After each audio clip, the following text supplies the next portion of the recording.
Hello, everyone, and welcome back to week four, day two of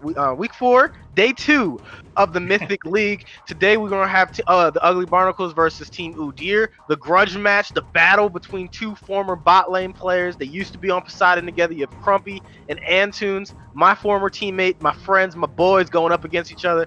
How you feeling today? I'm here with Bean Jar. Hello, I'm doing pretty good. Crumpy versus Antunes. I don't know both of them pretty well, but I do know that Antunes is just really nice, so I'm slightly hoping that it goes well for him. Yes, he's been the nice guy of every team he's been on forever. I'm really excited to see what he's gonna play today because they're leaving the thresh open. So it looks like the Barnacles is either gonna first pick it or let him play his one trick. And this is gonna be really, really exciting to see how these bot laners do playing against each other. And here's the thresh first pick, snatching it away from Antunes. He's probably tilted in comms. No. Yeah, no, that's just unfortunate. I feel like his one trick Thresh. I mean, there's plenty other champions that can hook, but Thresh is just it hits different. It's just that much better. Yeah, it's much high. It's the higher skill ceiling version. Plus, the lantern utility is just so useful, and they have a different top laner today. So I will want to take note that Django is in the top laner. I believe Ichabod was their general top laner. Is that correct, Ninjar? Do you know? I believe so. I'm not too sure about that, but I'm liking where it's going with the Braum Thresh combo, so that's going to be pretty decent for them. Yep, the Braum Lucian coming through. So this Lucian Or is not most Braum, likely. yeah. This Lucian is most likely going into the bot lane. Generally, Lucian is going to be picked into that mid lane because of how it matches up against the most compositional mid lanes nowadays. So it's still a flex. We're going to leave that option open. And here is the Ornn Viego being locked in. I believe this is one of the few times we've seen Viego pop up. How do you feel about Viego so far as a jungle main yourself? As a jungle main, I feel that he's very strong. You never know when he's gonna suddenly win most of his duels. It feels strange when he does, because he doesn't seem that strong until you're dead. Yeah, absolutely. Viego to me has always is, at least as long as he's been out, he's that champion where if you pick up a quarter and you throw it in the air, that's probably about what you can expect from your Viego for the majority of every game. He's either going to be really good or he's going to be 0-12. So let's hope that we get a really good Viego so we can get some really good matches. And we have Vladimir coming in, a really strong AP mid, and that's going to provide a lot of damage, and it's basically going to show us that the Lucian is going to be going into that bot lane. Yeah, on the side of Vladimir, I'm a really big fan of that, but because Tub has Ornn, the game plan's already been set out. You might try and go for things early, but at the end of the day, you're just gonna wait for those Ornn items and outscale. Yeah, and this is a really, really for interesting situation for Udyr as they've already kind of shifted off theme a bit. They have a really early game bot lane. Lucian is not going to be scaling that effectively into the late game. Vladimir does though, so that is probably going to be there. Is the top lane is really going to tell us whether indexing into an early game aggressive style, or they're going to try to scale it out and just have this bot lane to be their point of pressure for the early stages. Well, if you have Ornn on the All right, so they're not doing that. Okay, so I'm thinking if you have Ornn on the top side of Tub, then your immediate answer is to not try and do anything early game.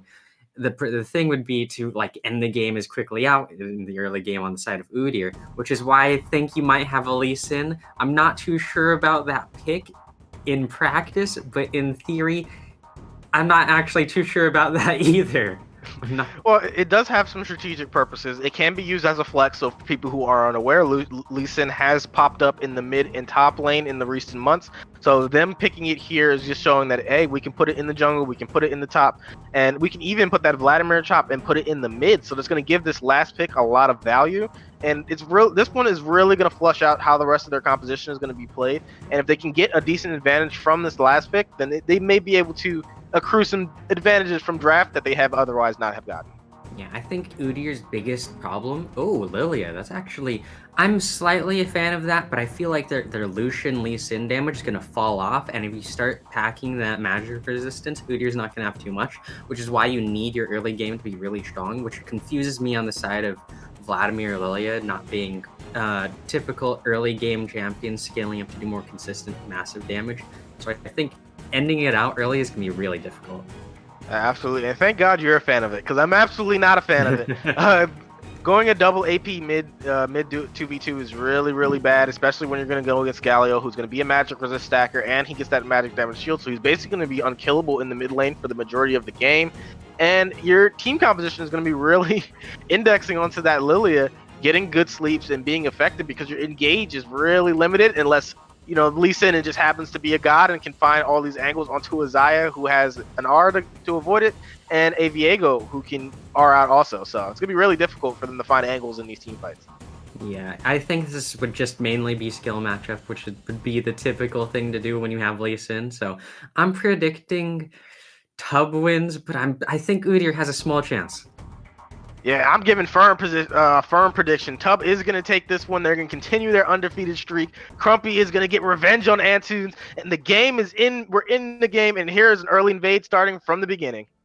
Ooh, we see the 5-point defense on the side of Tub, but Udyr might go for a counter invade because there is, like you said before, that top lane Tribush was a very weak point, like to actually sit there because you're not going to see the enemy until it's already too late. Yeah, this is a really common invade. I guess they're expecting this is from Crumpy and Antunes knowing each other really well. Atlas also commonly uses invade bush to get those early advantages. So all these players are really well established that this top side can be really dangerous to walk through. And this is going to be them basing and coming back out onto the map, so they're not going to find that invade just now. Lilia is going to be starting onto this Wraith camp, it appears. So she's going to have, actually she's starting red, so she's going to have a decent clear. Socksmith was an extremely well played performer in the last season that we saw him. So I'm really happy to see that these teams have changed up, but still kept their core identities. Yeah, I'm really excited for these, mainly for the fact that these few first minutes, if Udyr wants a good chance, they have to be really active. Like, you're going to need a kill from Lee Sin in the first, at least before level 4, I'm hoping, just so that Ornn will have a chance. Yeah, Vladimir has to be a threat this game, so they really need to look to get him early. He's going up against a champion that has invulnerability and has the ability to survive his combo quite well. So he's going to need to have one-shot threat onto this Xayah, and if that happens, the Ugly Barnacles did not really build a lot of other forms of damage. They have a tank top laner that's not going to provide much. Viego can be very stunted if he doesn't get an early advantage, so he's going to be really weak in the damage front. And then they have Galio, so the bot lane is going to be really important. It's going to be a lot on Crumpy to have a big impact in these fights. Yeah, as expected, we're seeing Udyr with great early game. However, on the side of Lee Sin, somehow your Lee Sin is getting outdueled. I have no idea how. It just works. Yeah, that is just showing an interesting understanding of the Lee Sin. So the Lee Sin, the reason why he's popped up so much in top lane is because of how good his E is. His E is really effective, and Lee Sin doesn't even have it leveled at this point because he chose to go for the Q first. That's really not, it's not optimal because you're not really going to get that much damage out from the Q, especially when you're going up against high HP targets. So that's probably a contributing factor to why he's getting shoved in so hard in this early game. Yeah, I'm not too sure what he's going to provide for the late game. Just the kicks would be the most I could assume, but you're not really going to kick your the most amazing targets. Like, I'd say Viego would probably be something to kick just to like get that layered CC onto him later on, or maybe the Xayah who's just going to ult out of it anyways.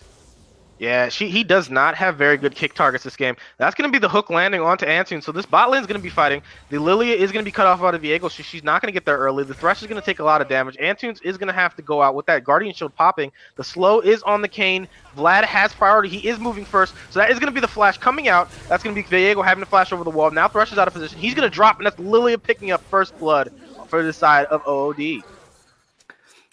My channel points are saved. I swear, this is like a channel point addiction at this point. I wouldn't count the chickens before they hatch. You know, Lilia picking it up is not the best, and this top side is not going very well for this Lee Sin so far. Up the Q going to Africa real quick, and that is going to be a really good start for OOD as they manage to pick up an advantage where they need to in that jungle matchup. Yeah, I feel like the hidden key of like Lee Sin is that massive sustain. I think you were saying before, the E, I believe, was actually, it will actually make the 1v1 a lot more manageable, or at least for lane phase. Yeah, it doesn't look very manageable right now. Ornn's beating him down, and he is in a really solid spot. Oh, he's backing. Oh, here we go. That's going to be the multi-autos landing. Thresh is out of position. He's going to go down. And that is a bush camp into kill with the Lucian Braum. Really, really dangerous. And that's another kill for this bot side and a solo kill picked up. Look at this bot difference. And Crumpy is upset at the moment as Antunes is outshowing him right now. Yeah, and it's a support difference. I think Antunes feeling real good about himself. Yeah, for anyone who doesn't know the backstory of Team Tub, I can't believe they named themselves that. This is definitely Crumpy and the boys. This is his friends. This is who he wanted to play with. That's why he left. And he is with he's with his guys, and they're starting off slow, but they've been amazing throughout the league. And let's see if they manage to continue that because they have really good mid game, and they really communicate very well with each other. You can tell these are all guys who play together a lot and are very good friends. Yeah, I mean, I'm not personally a Tub fan. I prefer showers in my daily life, you know. So it's actually there might be a good engagement. Oh, here's a tower shot. This is gonna be a lot of damage coming through. The Lee Sin is gonna have a lot to pick it up. This is gonna be the ward hop into the dash. He is, and that's gonna be Q landing and a solo kill for the Lee Sin. Man, he has gotten it. Let's look and see what happens. Look at this dodge that Django pulls out. Okay, yeah, you have the standard fights, you get the Q, but I think they're okay. He flashes out. But look at the dodge. Dodge that Q. That wins it. Up, and then the Q landing. Really well done on the side of Django. This guy is a sub, and he's done well to pick up a solo kill. But look at that CS disadvantage. He is suffering in that manner. Yeah, I mean, early game is early game. I feel like now with these items, yeah, Ornns, you're not going to have essentially any kill pressure on that top side. You're really hoping that the Lilia damage over time will hopefully take down the Ornn. Otherwise, he'll just get unkillable. So you have to really end your game fast on the side of Team OOD here. Yeah, absolutely. And this is going to be the Lucian Braum was a really common combination for Antunes and Crumpy last season. Here's another fight. This is a level 6 Lee Sin. He can kick the Ornn and prevent that R from coming through. That's what I expect to have happen. The quick is going to land. The Q into the kick. That's going to be a lot of damage. Ornn is taking so much. And one more auto is going to take it. The W is not up. Here comes the teleport coming through from Galio. Galio's not going to have enough, and that's another solo kill for the side of Lee Sin. Yeah, he had flash, so I don't think there's too much kill pressure there. Here we go. This is a gank coming through. The Q is landed, and Viego is here. That's going to be the heal coming out. There's a teleport behind. Viego's going to need to be concerned. Vlad's coming through with this teleport. He is going to have the speed. That's going to be a double R. That's a lot of damage coming out. The hook's going to land. Crumpy's going to drop, and that's going to be 2 more kills for the side of OOD. This early game is out of control right now. Yeah, I'd say that Tub has amazing late game, but I don't even know if they're going to ever get to that at this point. Yeah, they're real. That is the worst person to have those kills landing on. Here's a stun. What are you doing, man? This Viego is going in by himself. He is gonna have to go away with the stealth. He's gonna be in concern. His R is down. He's gonna go back in. He's gonna get that damage, but that means he's probably gonna be dying. Though the shield's gonna come out. The Q's gonna land. The R reset, and that's gonna be a double kill for the side of Viego. Extremely well played. He knew exactly what damage he could put out. Yeah, you don't think Viego's too strong until you're dead. I feel like that champion, most of the time, is just a sleeper champion. You don't realize what he can do. Or I did. And he really showed up. He put them down, and look at what he goes in. He uses that gold to pick up an Executioners, so that is definitely going to be for that Vlad, who is going to be a problem. He's up CS and has gotten multiple teleports off and roams that have been really big. This was Big Twig's champion. Even before the buffs, he played a lot of Vlad. This was probably his best pick. And I'm really happy to see it come back out. Yeah, even though that OOD doesn't have the very good picks for the late game, I feel like their saving grace would be either an Ocean Drake or an Infernal Drake. Like, that would really help them out as they go onto this, because they have the early pressure and can probably scale that into having a potential late game through just the map.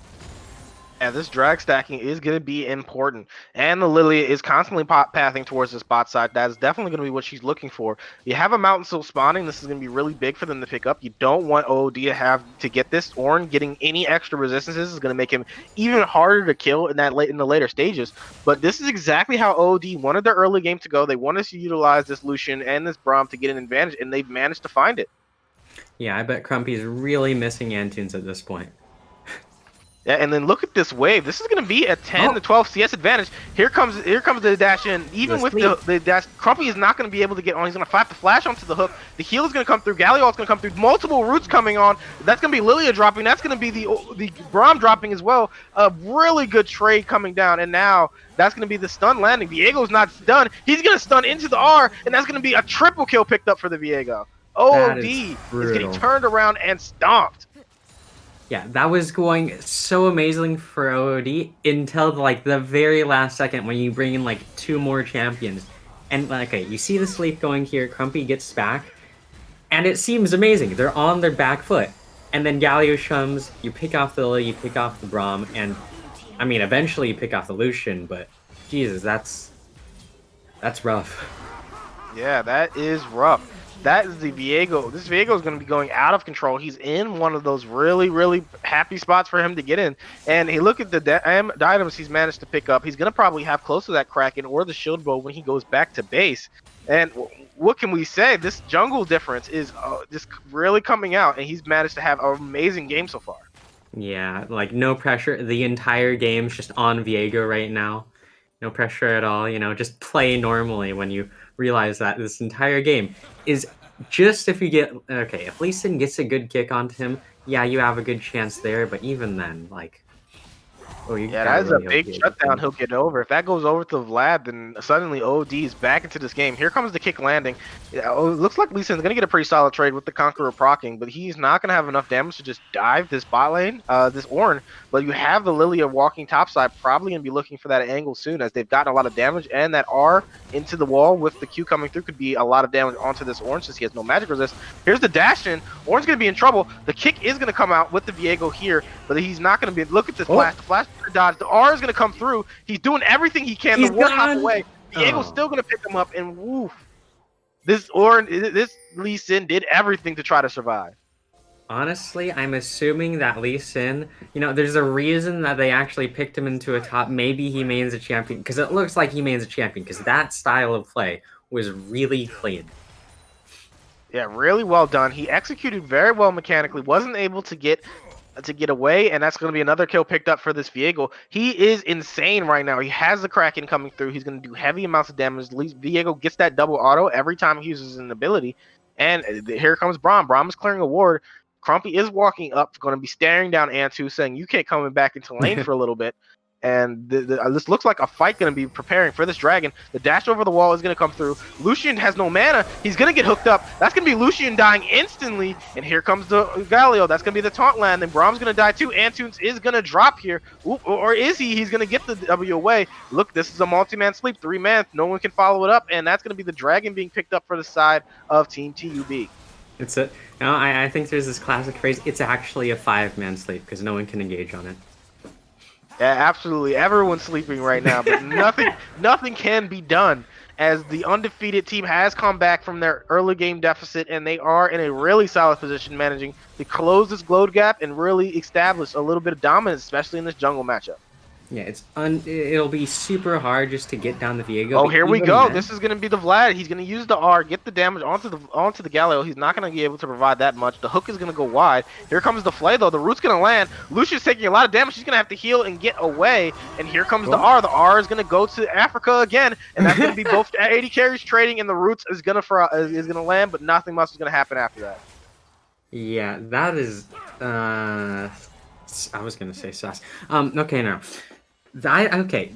Photograph for some reason not playing with his key support. Like, you're playing a little bit too far ahead. You can save the R for the wave clear later, but at this point you're on your back heel, so you got to start playing a little more reserves, I would say, because at this point you either have to get more desperate and put more of your chips in, or you have to hope that you can scale somehow. Yeah, this definitely seems like one of those situations where Team Udyr is starting to sweat. They're starting to feel that their early game hasn't gone as effectively as it was previously. Some of these plays have been turned around at 12 minutes, and now they're a little bit concerned about these next couple of plays and where they're going to go, and whether or not they're going to manage to continue to accrue the advantages they need for their composition to even be effective in the mid game. Yeah, I think this might actually just be a composition difference, because no matter how much you think Oh, Lee here's the Sin can knockup. Lee outplay. Sin's going in. He's going to take a little bit Yeah. of damage, but here comes some plates. These are really good to land onto the Vladimir. 460 gold. He just got a kill, and he is going to be really, really happy. With Vladimir, going to have to be a major threat in this mid game. Yeah, he's really gonna have to put this game on his shoulders. Hopefully, pop Viego. Actually, might be a skirmish here. And Tunes versus Crumpy again.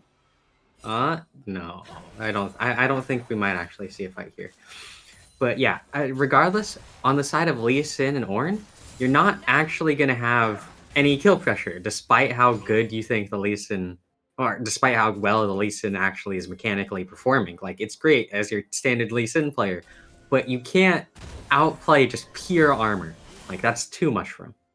Yeah, it looks like those kills he got earlier are probably going to be the last he's going to manage to get, as now Ornn has gotten all that armor. He's scaling. He's gotten his Mythic completed. Both of these top laners are coming back with their Mythic, the Iron Spike Whiff for the Lee Sin, and the Frostfire. Actually, I'm not 100% sure what that thing is called because I don't play tanks. But the blue item with the Frostfire fist of the Gauntlet? slow is completed. Frostfire Gauntlet. Yeah, There we go. Frostfire Gauntlet. Let's go. Game knowledge is still here for now.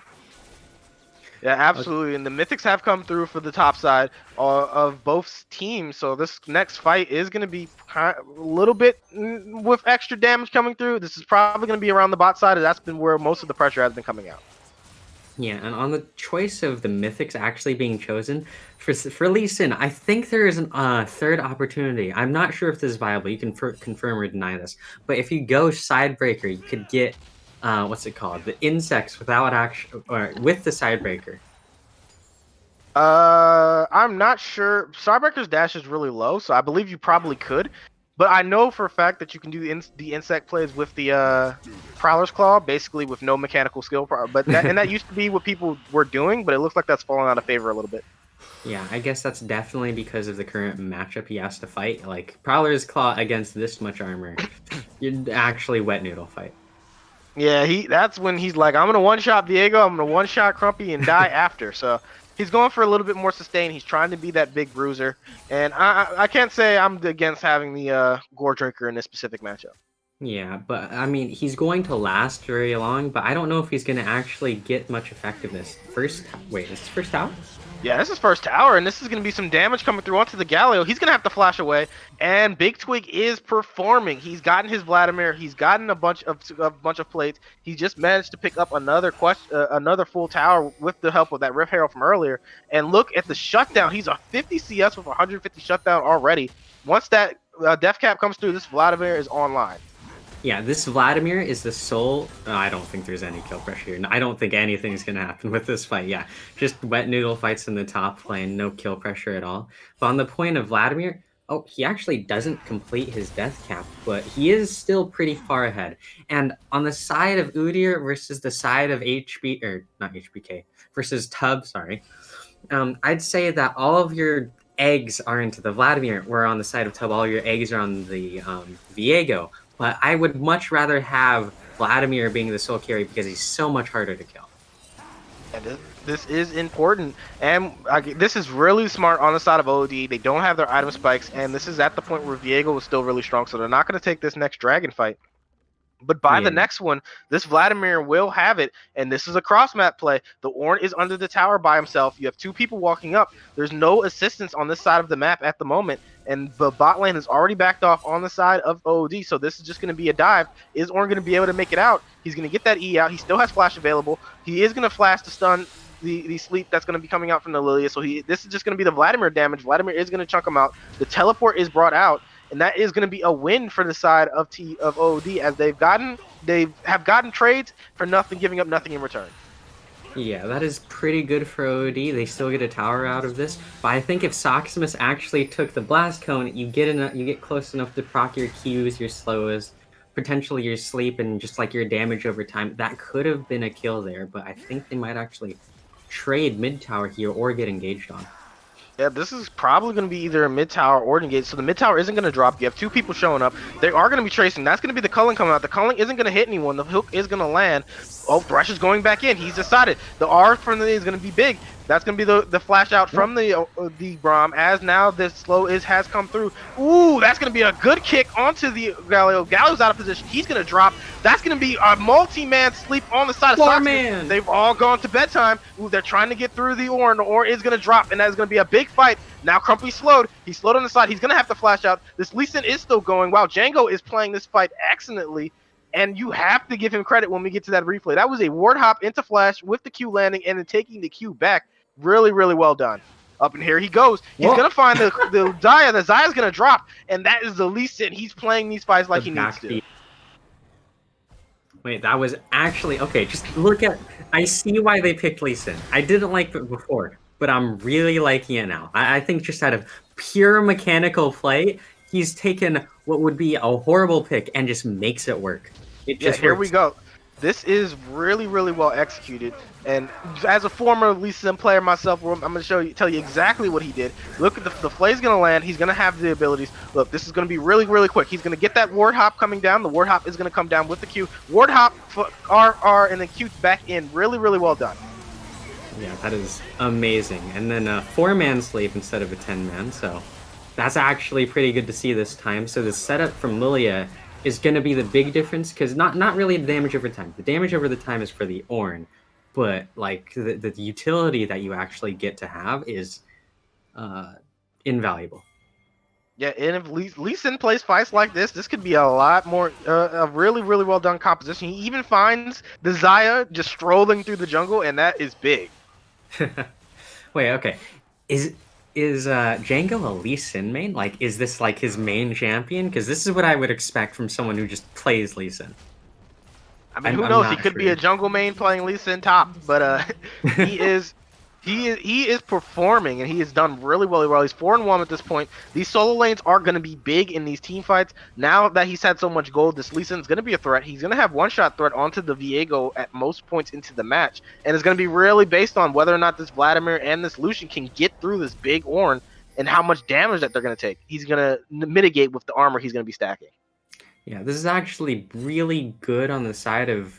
Okay, so you have more gold value for Udyr, but the dragon deficit might be a bit much, because the Ornn's going to be great, really tanky, and these Infernal Drakes are going to weigh in more and more, because on the side, it just adds more to the late game value that they have, because the Ornn items haven't been kicking in yet. This is the mid game. I think Udyr's managed to win the mid game just through their skill, but you still have a lot bigger hurdles to climb.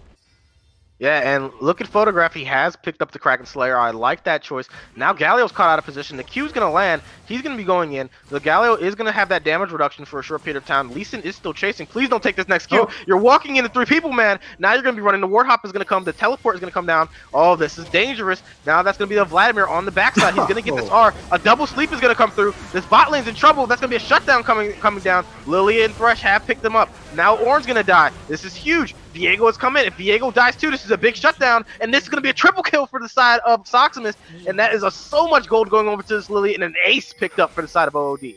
That could not have been played better. That was amazing. Like, Django just, like, he head first into, like, the most dangerous situation he could have possibly done, and somehow just escapes by the hair of his teeth. Yeah, this man has balls of steel. He's been playing well. He's been finding angles. His team has been following him up, and he has been the main playmaker of the game.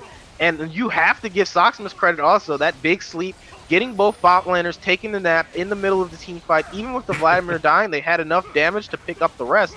And now that's going to be Baron at 21 minutes coming through. And look at all the gold. That's going to be an hourglass picked up probably from this literally afterwards. And this fight that they managed to accrue is going to be huge. Yeah, I'm expecting, because of how their composition goes, yeah, they're really skillful, but they're going to start having to end out the game as fast as they can while you have Tub having, like, essentially no items. Like, the gold difference is starting to size up. Eventually it'll hit 10k, but I think right now is, okay, I can barely do math, around 7k at this point. Yeah, absolutely. And look at this gold lead. That is 8,000 gold lead, or actually probably about 7,000 after, but that is massive. And they now have the Baron with the dragon spawning, 10 seconds left. There's no way Tub is going to fight for this one. And this is an Infernal Drake. This is something that they really, really need for their scaling. And if they manage to stack these dragons, Now the Rift Herald is going to be popped, but this is going to be a tower that's going to die. That was going to die anyway. Lee Sin has back, so this is probably all they're going to get. And you got to say, Udyr is happy with where they're at right now. Yeah, it seems that Tubbs just kind of sacrificing a lot of resources to just get ahead where they can.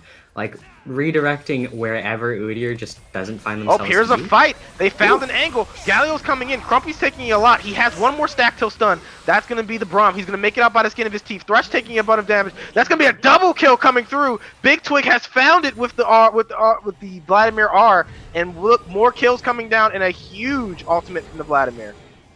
Yeah, from this point on, would you say that they could have actually continued for that fight and this push just to try and get maybe something like inhibitors, or would that just be greedy?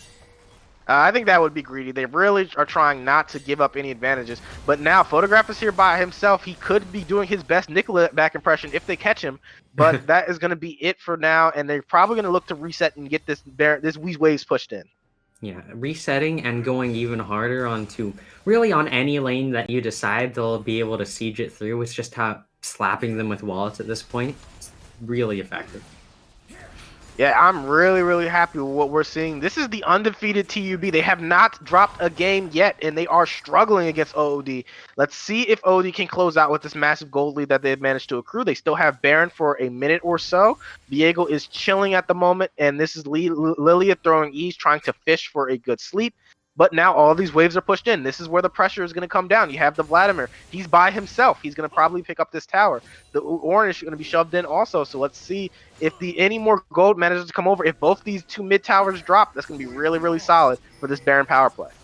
Yeah, the cannon's just wailing on the damage. This mid turret actually seems, cannon, you can do it, and it's gone.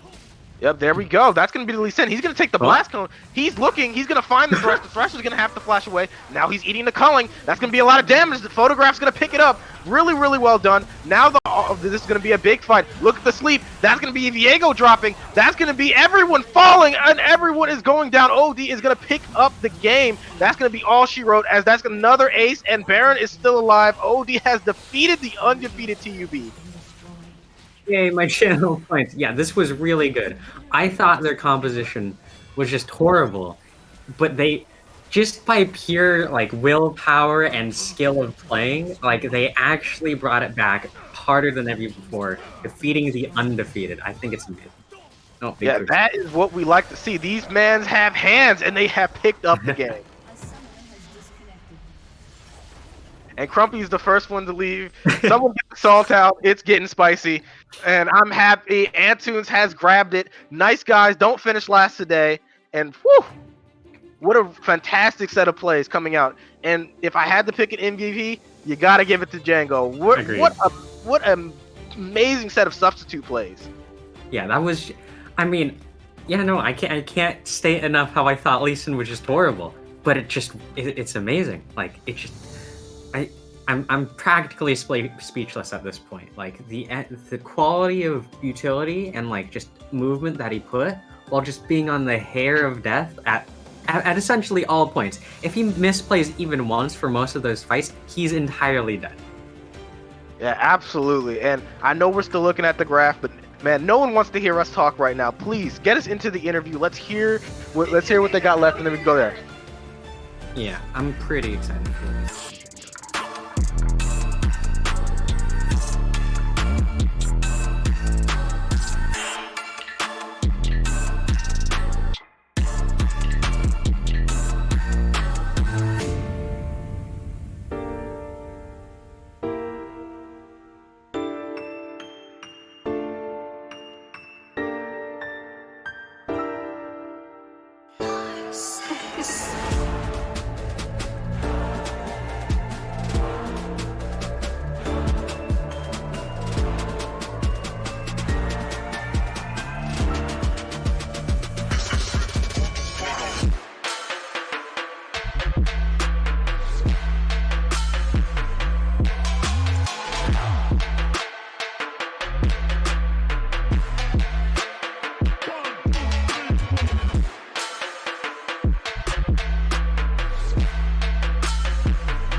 background music.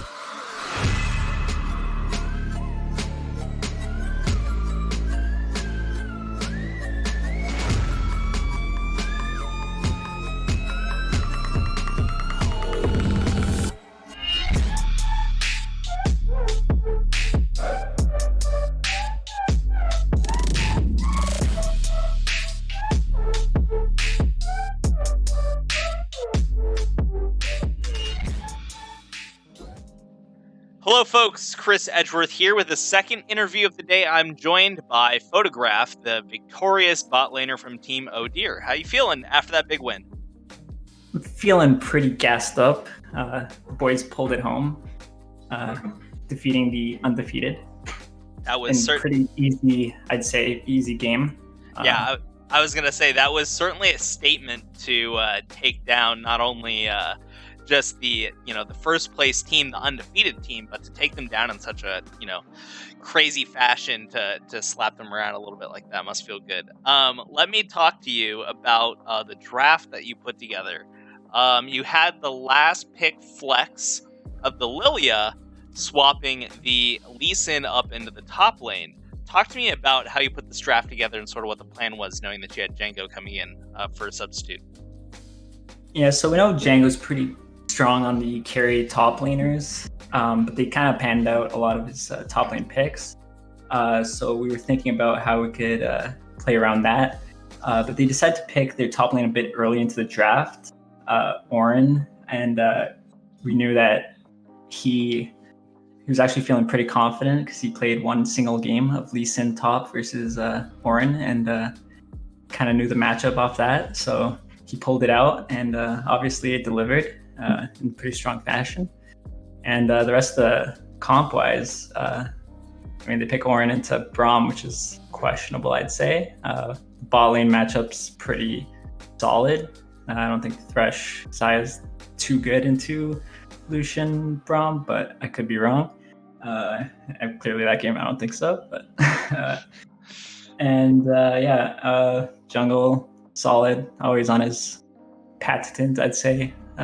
Lilia and Vladimir as well, just played really well.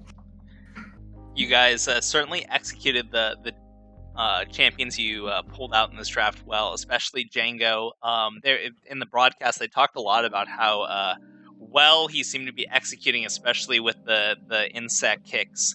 A couple big ones, especially the one I think of by the middle outer turret. That was a big fight for you guys. Let me talk to you about, though, in the middle of the game. So you have this strong lane matchup, as you say, but Viego ends up getting 6 kills early. However, ends the game 6-2-1, so it ended up not being the nightmare situation that it might look like.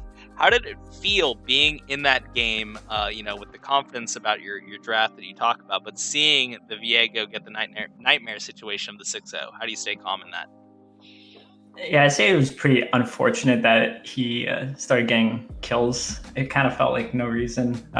We kind of gave two off a weird interaction. It was my first time kind of dealing with that interaction. I couldn't get his stun off, and he kind of got a double kill bot. So he's kind of getting a little ahead. But I knew with Braum in general, his ability to lock people down, stun them, especially against melees, I wasn't too worried about it. And I think we had enough, I'd say, CC threat, along with like Lilia, Sleep, and Lee Sin, that we could probably do a good job. And but yeah, he was definitely a little scary. But yeah, I think we played well around it. Yeah, I think for me watching that game, you got your one for it, or he got his one rather, where you got caught with my Braum, my support actually is going to kill me under tower now, I guess. But after that, I think you did a good job of playing around it. So big win for your team, taking down the undefeated Ugly Barnacles. What does this win mean for you and your team in your trajectory in this league? To be honest, we went into this game trying to give a proper send off to our top laner. He was an excellent sub for the past, I think, 2 weeks it was, and we just really wanted to win with Django this weekend at least, because we lost yesterday.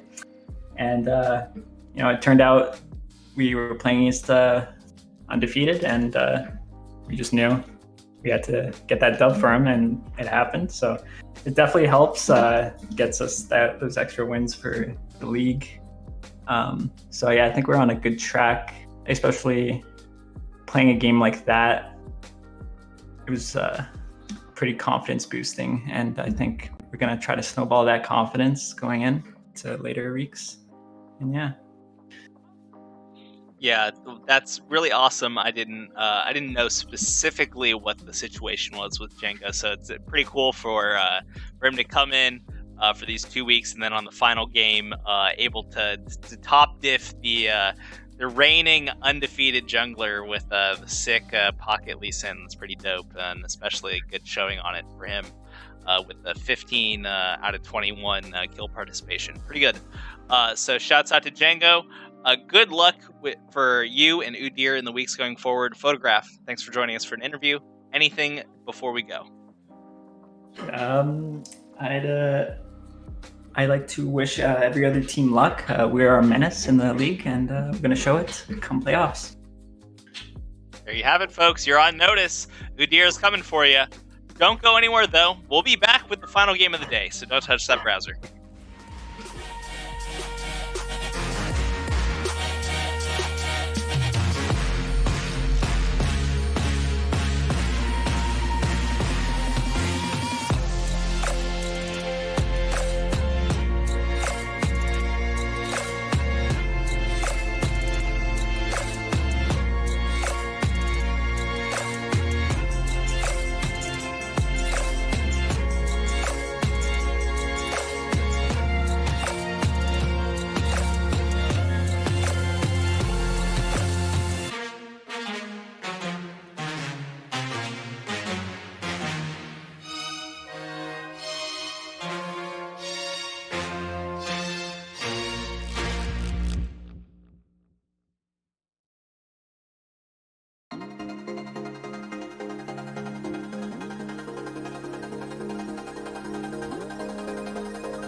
Hello, welcome back, FOF family. We're here with our last game of the day.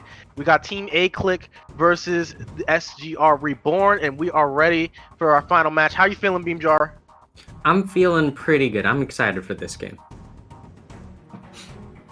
Yeah, on paper, okay, I'm thinking, so Ace 5-3, SGR 5-3, I don't know where it goes. Ace has played well, but I feel like they're holding a lot of what they could do back, so I'm not too sure about how I'm going to expect for this game, but I'm really hoping that, like, maybe it's going to be a really close fight and a tense game, and I'm hoping I don't know who wins it all.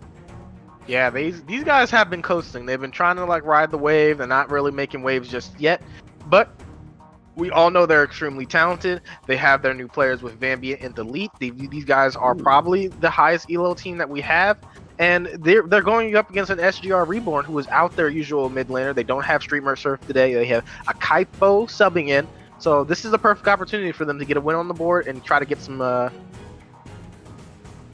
completely forgot the word, but they're gonna try to get some. They're gonna try to get something and pick up some new wins. We'll get the bread. Okay, I mean, SGR. You know what? I have some slight, confusion. SGR Reborn. Were they just SGR before, and are they Reborn now? I don't think SGR has played in the tier before, so I'm kind of confused where that's going, but I'm excited. Yeah. I would err on the side of who knows, but I do know that Steve Smurf is our resident Canadian Frenchie, so I assume most of his teammates are also French. So maybe it's something having to do with French and the language that they speak in comms, or that would be my guess. I don't know.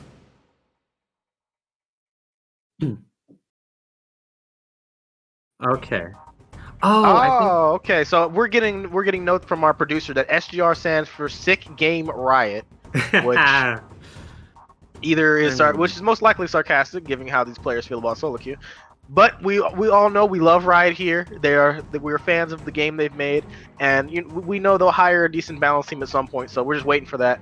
And we got picks coming up. We got the Scion and the Nautilus. Burst Limit taking a tank. Ooh, man, we're getting some exciting stuff already. Oh wait, this is similar to what they did in all 3 games of the finals. Like Burst Limit picking a tank. The Nocturne's actually pretty new. I guess that's a Vambiant thing, but Nocturne generally has good results. So I'm thinking that Ace might start to pick it up now. I'm really hoping that they are, because this is a callback sign that just maybe they're putting their foot forward and trying to engage these. Yeah, absolutely. And SGR has taken the Morgana, so this is a flex pick. It can go either in the jungle, or technically it can go jungle, mid, top support, and AD carry if you're LS, but it's typically played in the jungle here in NA.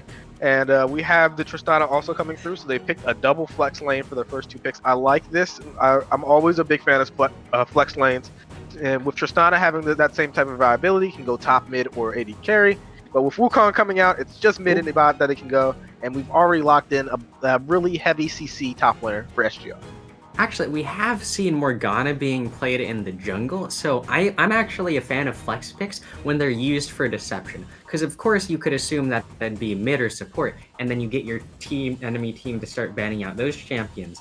But then if you've already picked one of those, then it's not going to be, per se, you're going to get more value out of confusing your enemy.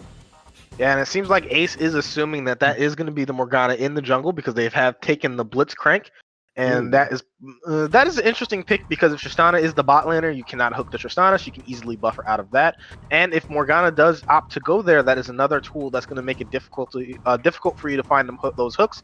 But we do have the Legend Sword Blue here, who's probably saying, I can do it no matter what they got. So it'll be interesting to see what aspect that they go and where these lanes end up going, whether that's going to be the Morgana support or going to be that more common Morgana in the jungle at the moment.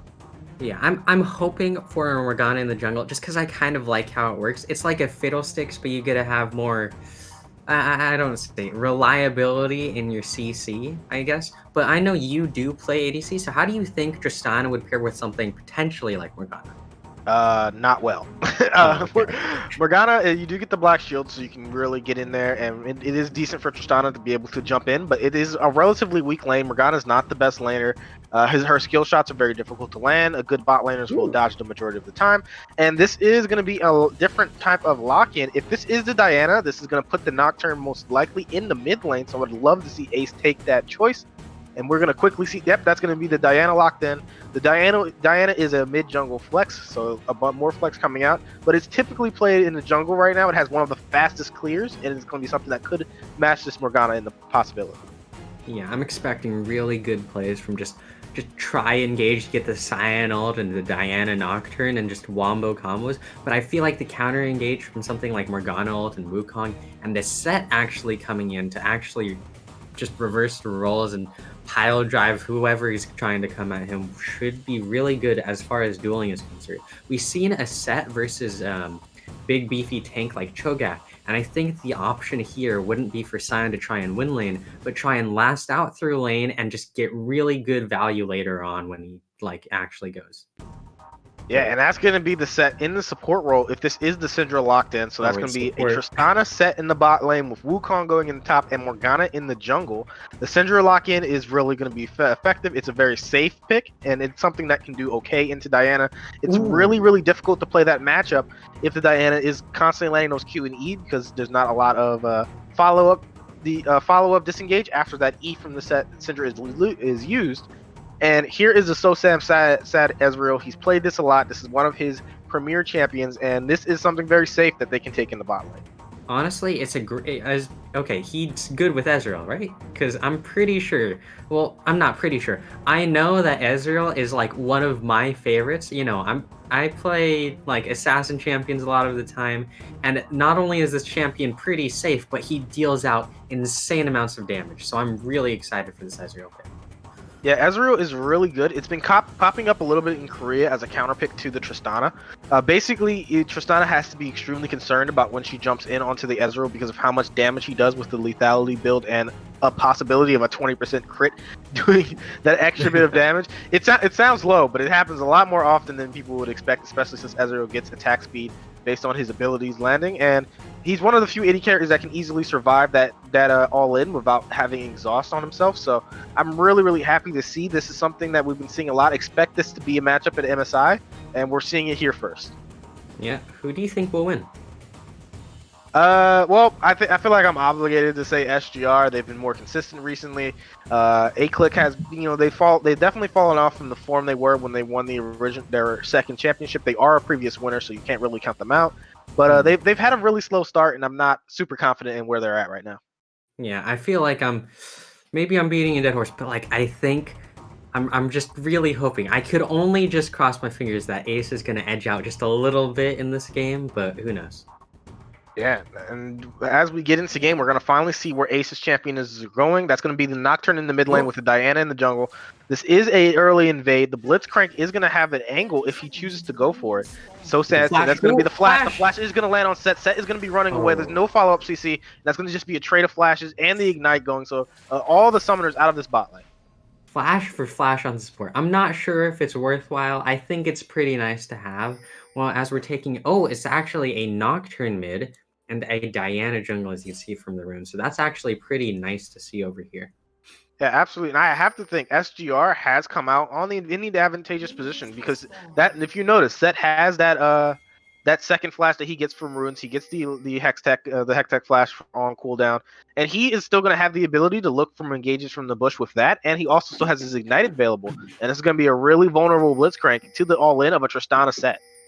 Yeah, as long as SGR aren't able to pressure that hard early game, I assume that's what they're going for, because in this early game, you have a support with no summoners at this point. You have an Ezreal that needs to scale up. You have a Nocturne that'll need to roam later on. Like, you're not doing too much. I feel like... that's going to be the Scion, a tilt gank in the bot lane. Look at the damage. That's going to be a flash coming through. They're turning this around. That's going to be the Ezreal dropping. Now that's going to be the Scion dropping. This is a disaster for the side of... this is a disaster for A-Click with those kills going over, and that is a trade kill with the first blood going on to this Tristana. I had no idea what that was ever even occurring. Okay, we see burst limit going for the Q. They don't realize, but how do they lose this over here? I don't get it. Yeah, look at this. This is going to be a fully charged Q, but it doesn't hit the Tristana. Look at the max stack. That stun is going to land onto the Ezreal. He doesn't have anything to really get away with the Ignite already going down. And even though they get the trade onto PR Frozen, this is really, really bad because now you have a Scion who's coming in late to lane, and they didn't even get the major advantage of getting that first blood. Yeah, the first blood onto the Ezreal would have helped him out like immensely. I guess the gold gained. I'm actually expecting that the gold gain doesn't make up at all for the XP lost in the top lane. So that's going to be really brutal, as depending on how Wukong decided to manage that wave. Yeah, the overall gold gain is definitely going to be in the side of SGR. The first blood kill has gone over to the Tristana, so she got that. Also, the kill that came through onto the thing was assisted, so that's going to even be less gold value than what it would have originally occurred. And now, look, you have a level 2 Tristana. She's going to have an XP advantage for a short period of time. And So Sad Sam's going to need to be really, really concerned about whether or not he can pick up a lot of these CSs when he is at threat of being jumped on from the Tristana. Yeah, I was a pretty big fan of. I said it the first game. I'll say it now. Less is more. If you're able to do less and scale out through, I mean, this team is just having fun. But if you do less, then you'll end up with more in the later game. Yeah, but a really, really well done trade. So Sunga, even though actually, correction is burst limit now. So burst limit in the top lane, even though he has already used his teleport, he has gotten a really decent trade onto the Wukong, gotten most of the HP and pots out already. There is a little bit of a cookie there, so it's not in the horrible position. But look, this could just be an engage. You have the set channeling now. Sword limit is out of position in the river. He's gonna run this as that Diana and be fine. But you can tell this bot lane is looking to be aggressive. Oh, they might try and engage on Sword Blue, and then they'll run into Vambian. They don't know where he is. I'm hoping. Yeah, here we go. They're over the wall. This hook cannot land on the Tristana. She has jump, so you have to look for the set. The set is going to get a bunch of damage down with the W. Whoa. Huge damage coming through. That's going to be the chase down. Now they're getting concerned. The E has been used. Then look at all that damage coming down from the set. You have to be concerned with all that damage that has come through. Here we go, and that's going to be a flash burn in the top lane. This Morgana finding a play of her own.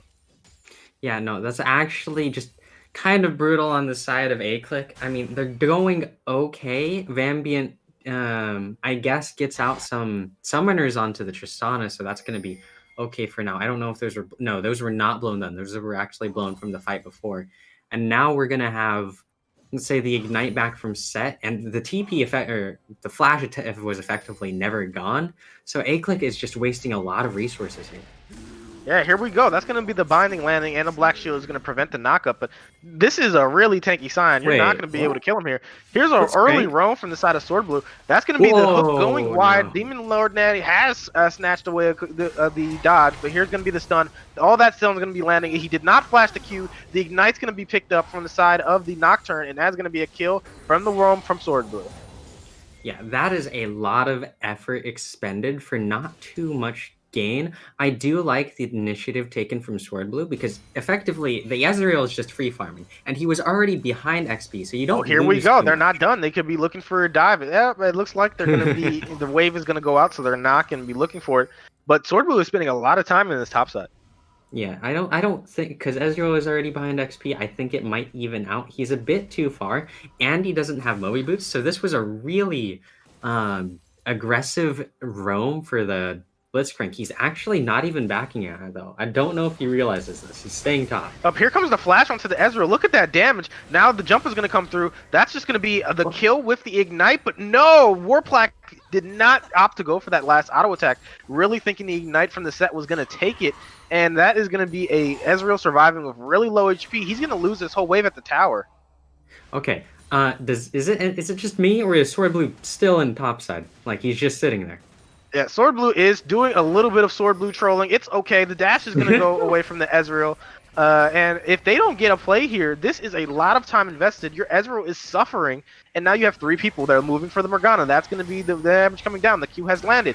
The Blast Cone is going to get the Morgana out. There is no flashes available, and that is going to be 3 plates going over. Now we look in the top side. That's going to be the damage coming through from the Wukong. The flash is going to go. The flash is going to miss with the hook going down, and the Wukong is still going to go down to the Ignite. I mean, I guess they're trying to go for... I don't know what they're trying to do. I feel like Sword Blue just wasted... Not wasted, but expended about, 2 minutes of time just to... Oh, okay, he lost Flash there, and maybe he missed the hook, but he did his best. It's okay. Yeah, he lost Flash. He missed he missed the hook, but they did still pick up the kill with the final E coming out from Sion. But look at this. This is still a really, really difficult map state. The Ezreal has been suffering consistently at this point, and now you see that he is set up for a dive once again. He's half HP under the tower. He needs to be concerned that the set doesn't look for this, even though Vambian is here. and this wave is already going to die. You have the Morgana. The Morgana is roaming mid. Up here comes the thing, and the Stun is going to barely miss, and that's going to be a trade as the Nocturne's going to turn around, and he's not going to get the fear thanks to that spell shield. But here we go. That's going to be the heal coming through. That's the damage. The bomb is going to explode, so Sam is going to be in the ground again. Here comes the Vambian. He's on the Diana. He's gotten the E. The E reset will come through, but then that's going to be the E from Set. He needs to be concerned. The W for Set is still available. They are running. Morgana is coming. They are in the river. They are trying to set up for the Nocturne R. But you have the jungler. This is going to be a 2v3 at the very best. The fight is still setting up, but they look like they're going to be disengaging as they see the Nocturne now showing, and Syndra's just going to get a free push in the mid lane. Oh my, what? Oh my god, Sword the fighting Blue is not done. Sword Blue is still here, and they're going to get 2v1. This is sad. The flash away is going to come away from the Wukong. Now they're in bad position. Now Sword Blue is going to be in trouble. He doesn't have flash from the original play. Now he's going to have to run away. He is going to have to get away, and he does get away with all that, but no. It looks like the Wukong is going to get the EQ on him, but that's going to be all. And Sword Blue is just opted to go away from bot lane and just camp this top side of the bush. What is this man doing? Up here comes the R. Nocturne's going to come in from long. Nocturne's dead. Has picked up the Morgana. And this is fighting all across the map. Some make sense, some doesn't, but these teams are ready to scrap. We need that like elevator music, maybe some like Nintendo kind of. Just it feels like a clown fiesta. Yeah, we need the clown music when they just get out the car. Dun, dun, dun, dun, dun, dun. That one. Oh, here we go. Now Vambian, he's going to get stunned. So that's going to be the Set picking up the red. So he doesn't even get the red. He's ignited, and Vambian's going to drop. What is going on? I have no idea at this point. This is absolutely brutal for both teams. Like this, okay, I was thinking before, like, I don't know what they're doing. I have no idea what they're doing. I was like, what is happening? Sword Blue is still top. He has not returned bot. This is going to be another plate. He's just dual laning with this Scion. He's really stunting the XP growth. Now they're going to be roaming the mid. That's the Scion R. Is the Syndra going to be able to dodge? He's going to flash to the side. He's not going to be able to dodge the Q, though. The Q is going to land. Now this is going to be the stun. That's going to be Syndra dropping. Is she going to get a trade kill? No, that's going to be the Nocturne picking it up. But now Morgana has come in. The Q has gone wide, and that's going to be it for the fighting. But Sword Blue is still not going bot lane. Sword Blue don't care, and so sad Sam is sadder than ever. I love this. Okay. I feel like this reminds me of how Team Azworth would play. Just like roaming around the map, just doing whatever you really feel like. It doesn't matter. You're like, eventually you either win or you don't, and I like what they're doing. I have difficulty describing what he's doing as roaming, since he's been basically dual laning top and has just not returned bot lane. Ezreal is generally now he's mid lane. Now he's mid lane. Your mid laner isn't even here. What are you going to be doing? He's going to be farming the mid wave, apparently. He has picked up level 6 with the CS, but then he's not going bot. He's going to roam back top. Ezreal's going to be in trouble as this wave bouncing in. They have to know that this is what he's doing. He's been consistently in this river. He's spotted on the ward and pinged by the Syndra. And this is just what he's doing. He's going back top lane. There's one plate left on this tower, which means Warplaque is probably going to be able just to complete this. Yeah, but you're actually having two people roaming down on the bot, so this might be a really well-executed bait. Oh, here we go. The lead's going in. The Nocturne R is going to come through. The jump is here. The W has missed. That's going to be the R, going to be pushing it away. The jump reset has come through. Set has pulled the Diana away to save his AD carry. Very well played from Frozen, and all that damage has come down. A very good decision sending the Nocturne. And the flash is going to come through. That's going to drop the Warplaque, and now Vambian has picked up another kill. Okay, Vambian played that amazingly. I don't know if this was intentional or not, but mid Tristana jump, he pressed R and canceled it as well. It hit both players. Like, you can't really ask for more. He gets the double kill, or not both kills, but he gets a lot of value out of that play. Yeah, absolutely. That was really well executed gank. They know that that Sword Blue was just seen top side, so they're trying to overload their bot side with their mid jungle. And at this point, this has been a consistent play for Ace. That has to be something we look at in the future. The Nocturne R is going to go down. Set is here. That's going to be the E already going down from So Sad Sam. He's going to be chasing this Ezreal, and that's not probably going to be any further damage. Here comes Sword Blue. He's roaming mid. The double stun has landed. Now the hook dodge. The hook dodge is going to come through. Sword Blue has taken a bunch of damage. The auto from the R. That's it. Now they're going to be stunned. Diana is going to be walking out the stun. She's going to just make it, and that's probably going to be it. The Q is going to go down. Here they go. They're still fighting. That's another stun. The Q is going to land. Nocturne is going in because he believes he's going to die. Is the autos. That's going to be Morgana picking it up. That's going to be Vambian dropping, and that's multiple kills coming in the mid lane. I feel like there was no reason for Vambiant to die, but that was pretty obvious. Like it seemed. I know for a fact that Team A Click like to commit together, like whether a winning situation or a losing situation. Oh, here they we always go. like That's to- the flash hook. Oh. Sword Blue is gonna just find it, and he's gone from trolling the entire game to finding plays. But here he is. He's just gonna be dead, and they still are gonna find it. The Morgana Q from hell all the way across the map has picked him up, and Sword Blue is gonna drop. Yeah, Scion had an amazing teleport over there. This is a game. This is indeed a game of League of Legends. If this was happening in solo queue, everyone would be accused of trolling. So let's see how the mid game turns out when it stabilizes and the team play becomes more important. But look at the gold advantage. You basically have had Ezreal who's been farming very stunted. He's behind in levels, behind in CS. He's not really accrued this advantage that you would assume when you've been solo laning so long. Tristana has gotten solo tower. Then now there's been a mid tower that's also dropping. Look, the wave states and the position of the lanes have not been in Ace's favor, so they're going to continue to look for these plays. But now look, Sword Blue is roaming top again. He's walking over a ward. Wukong sees him. He's been pinged out, and now this is just an overcommitment at this point.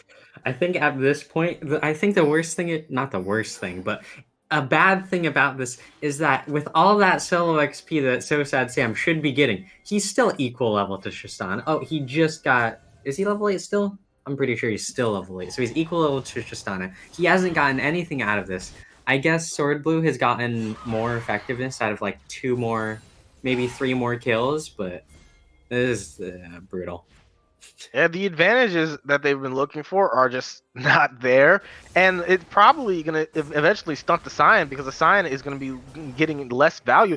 Then that's going to be the pay stop is not going to come through from Frozen. He's going to look Sword Blue in the eyes and not find it. Yeah, that is okay. Abracadabra? Now you know. Okay, that was it. Abracadabra. I think Abracadabra works too. Yeah.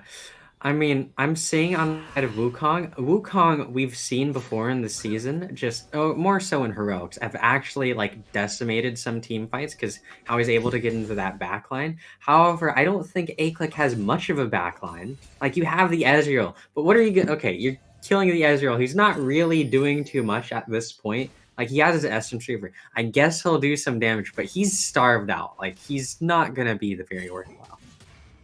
Yeah, and he's going the tier build, so he's going to be needing to stack that up for the next short period of time. He is going to have basically unlimited mana with this Essence Reaver and tier coming through, but he's not going to get that lethality that really gives Ezreal that punch in the mid game until much later. Yeah, well, it's looking to be probably 50 minutes the way these guys are going. But this is going to be a play. You have the Syndra. The Syndra is going to land a double stun. Ezreal is going to be stunned up again, and that's going to be Sword Blue dropping. Now that's going to be the Set R. He's going to pull the Ezreal out of the tower. He's going to get the Ignite down. Look at the autos. That's going to be Tristana picking it up. Now Set needs to run. He is out of control. Vambi is going to get him, and this is going to be the mid tower dropping. The binding is going to land onto Scion, and that's going to be all she wrote. But that's 2 kills for Tristana in that last trade. Yeah, that's 2 for 1. That's not the end of the world, but the thing is the gold difference. It doesn't feel like a lot, but how are they behind so much gold? I feel like here we go. That's going to be the R. Vambiant is in trouble. He's taking a lot of damage from this Wukong. That's another knockoff. Wukong is going to pick it up. That's going to be Morgana dropping from the Nocturne, but Nocturne is going to fall to the Wukong. That's a double kill. These are the worst players to have these kills going on. Yeah, I think it's just okay. 3 towers, tower platings, like. Eventually, it could. Here we go. They're not done yet. That's going to be the EU. Syndra is going to be in trouble. The flash over the wall. What are these people doing? Here comes Blitzcrank is done. Warplaque is getting the damage out. Now Burst Limit is going to need the run. He's going to get the flash out, but then here comes the jump. The jump reset is going to be available. That is going to come through. The stun from Syndra is going to land. That's going to be Burst Limit dropping, and 2 more kills picked up for SGR. I don't know what's going on, and it terrifies me. I'm just stunned. I don't know. My brain is. They've exploded my brain. The River Blitzcrank. What could we have ever expected from River Blitzcrank? There's a River Shen. He could have picked support Shen and then went everywhere in the map, but I guess not. Hey, Sword Blue is known for his God Hand in solo queue, so maybe he will find those angles later on. But I mean, you know, like solo queue, yeah. Oh God, when competitive feels like solo queue, there's a problem. But at the point they are right now, he is gonna have options. Blitzcrank always has a chance to find that pick that really saves the game set, doing some sit-ups in the mid lane. Frozen showing off his disrespect skills. I'm proud of him. Good work. And now this mid wave is gonna be pushed in, and Tristana is gonna be picking it up. Yeah, this is a strange game. I don't know how it's gonna go. I'm assuming SGR just has a massive wall at this point, and they're just gonna beat down onto them. So that's gonna be. Here we go. This is gonna be an engage. These guys won't stop fighting. Here comes the R. The second R is gonna come through. The knockup is gonna be there, but Vambian is gonna pick it up. So Wukong is gonna be shut down by the Nocturne and the Diana. But now this Rift Herald is gonna go over. So even when a kill comes over to the side of Ace, SGR still is picking up something on the opposite side. Yeah, this is. I feel bad calling it a clown fiesta, but there's a lot of things happening here. There's just non-stop fighting. I think there's another fight right now, actually. Yeah, this is probably going to be another fight. You know Sword Blue is roaming top. This is what he does. Now he's here. The ward has spotted him, but now that's going to be Syndra. He's out of position. Is she going to be able to make it? She's trying to get the damage. The flash is going to come through. The hook is going to land. The Q from Sion's going to miss. The stun has come through. Sword Blue's taking a bunch of damage. He's going to have to get out. Look at the speed. Wukong's going to catch him. Sword Blue's going to drop. This is going to be a dive. The R has come through. That's going to be the RQ. Look at the damage. That's going to be Sion dropping. Here comes the Nocturne R. It's going to come. Is it going to land? It looks like it's in the mid lane. Look at the damage. He's going to be kited out. He's running it into the tower. Warplaque has picked up a double kill. And Ace has been Ace. That's unfortunate. Yeah, let's see how this happened. And as we quickly go back, you see the Syndra dying. Here's going to be the Nocturne. The Nocturne is going to be ulting from the bottom river. Warplaque is out of... Okay to start. Yeah, Warplaque is slightly out of position. You see the Tristana running, and here it goes. Warplaque is just going to smash Diana, and then here comes more. He's going to get the jump out, and then Delete is going to be going in. Delete is minion blocked, and he can't find it, and holy moly, what a sad time to see. This is very sad. Just very sad on all accounts.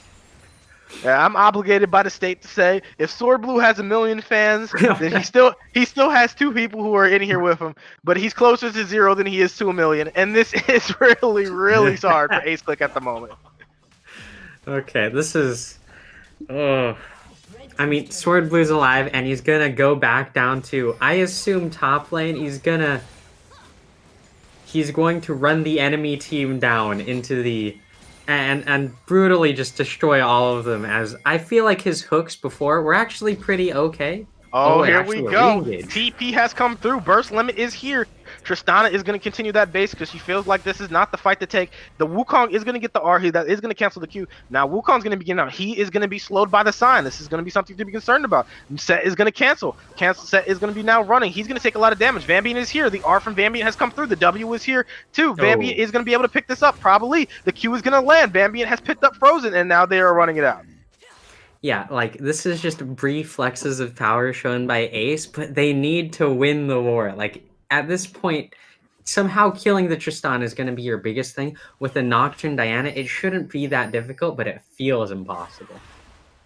A very smart decision. The ward is going to drop. Now, this is Ikabo is going to need to be concerned because the Nocturne ult is here. Here comes this 1v1. Now let's see if the Syndra can do something. The Fear is going to come through. She's not going to have enough, and that is going to be, even with the Ignite, Delete is going to pick up the Syndra as he has deleted her.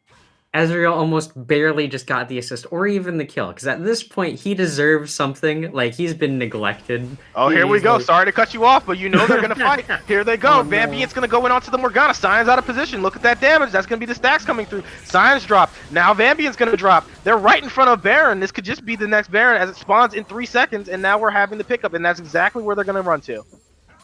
I feel tilted. Like, I don't know if it's tilted, but I feel like so much has happened in this game. I mean, it's an exciting game, don't get me wrong, but so much has happened that it's just a lot to take in right now. I feel that the fans... I don't know what Sword Blue's doing. They can keep having fans after this one. But here's the wards dropping.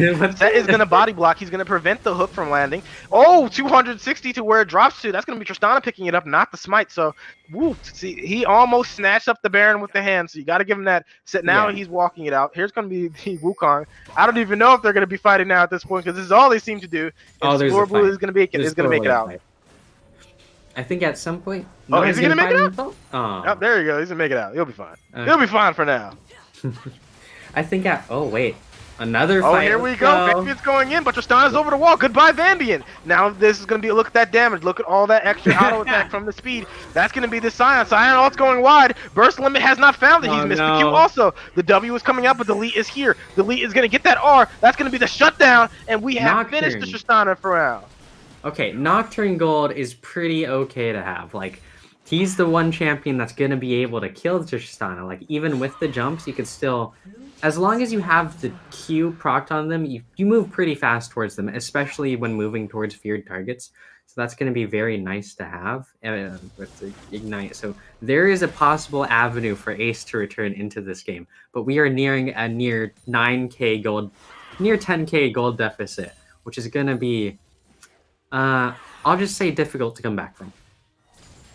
Yeah, absolutely. The CS is relatively even for our bot lane, so Seb Sam has caught out in that regard. But if you look at these items, this is a 3-item Tristana with IE Kraken and what I can't even remember what the blue item is at the Phantom Dancer. And Ezreal has just gotten Mirror Man and Essence Reaver, so the difference in power is really stunning. And they're gonna need to find this Tristana because they're gonna have to find her through all this peel.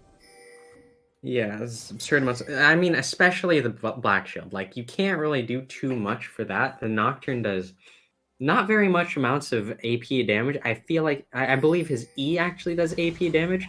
I think we're going to have a dive in top somehow. Yeah, look at this. There's no vision. So basically everyone from blue side is out of vision. You have the set who can run. If the set finds this way, this could just be a base race. You have both teams grouping on multiple angles, but you're base racing against Baron. This cannot be a good decision. Now you have all these people basing. This is going to be late bases coming out, so this tower is going to drop. Warplack is on the side, and Burst Limit is just going to be sitting watching his towers go down. What are they doing? What are they doing? Wait, I mean, I guess... I would assume that you lose 4. I mean, the Wukong is still Here we go. on the map. It's engaged time. The Scion Art's going to find this. Find the Syndra. Syndra is going to die. This is going to be extra. Warplack's doing his best. He's going to try to cut it out, but he's not going to find it. The Lee is going to fall. Now this is going to be even trade. The Wukong's going to have to do it all. The knockup is going to land. That's going to be a double kill for the Wukong. That's going to be the Q landing. Burst Limit's going to die. Wukong's still looking. The flash has come through. That's going to be the W, and that's a triple kill for Wukong. He's going to spam, and he's going to find it.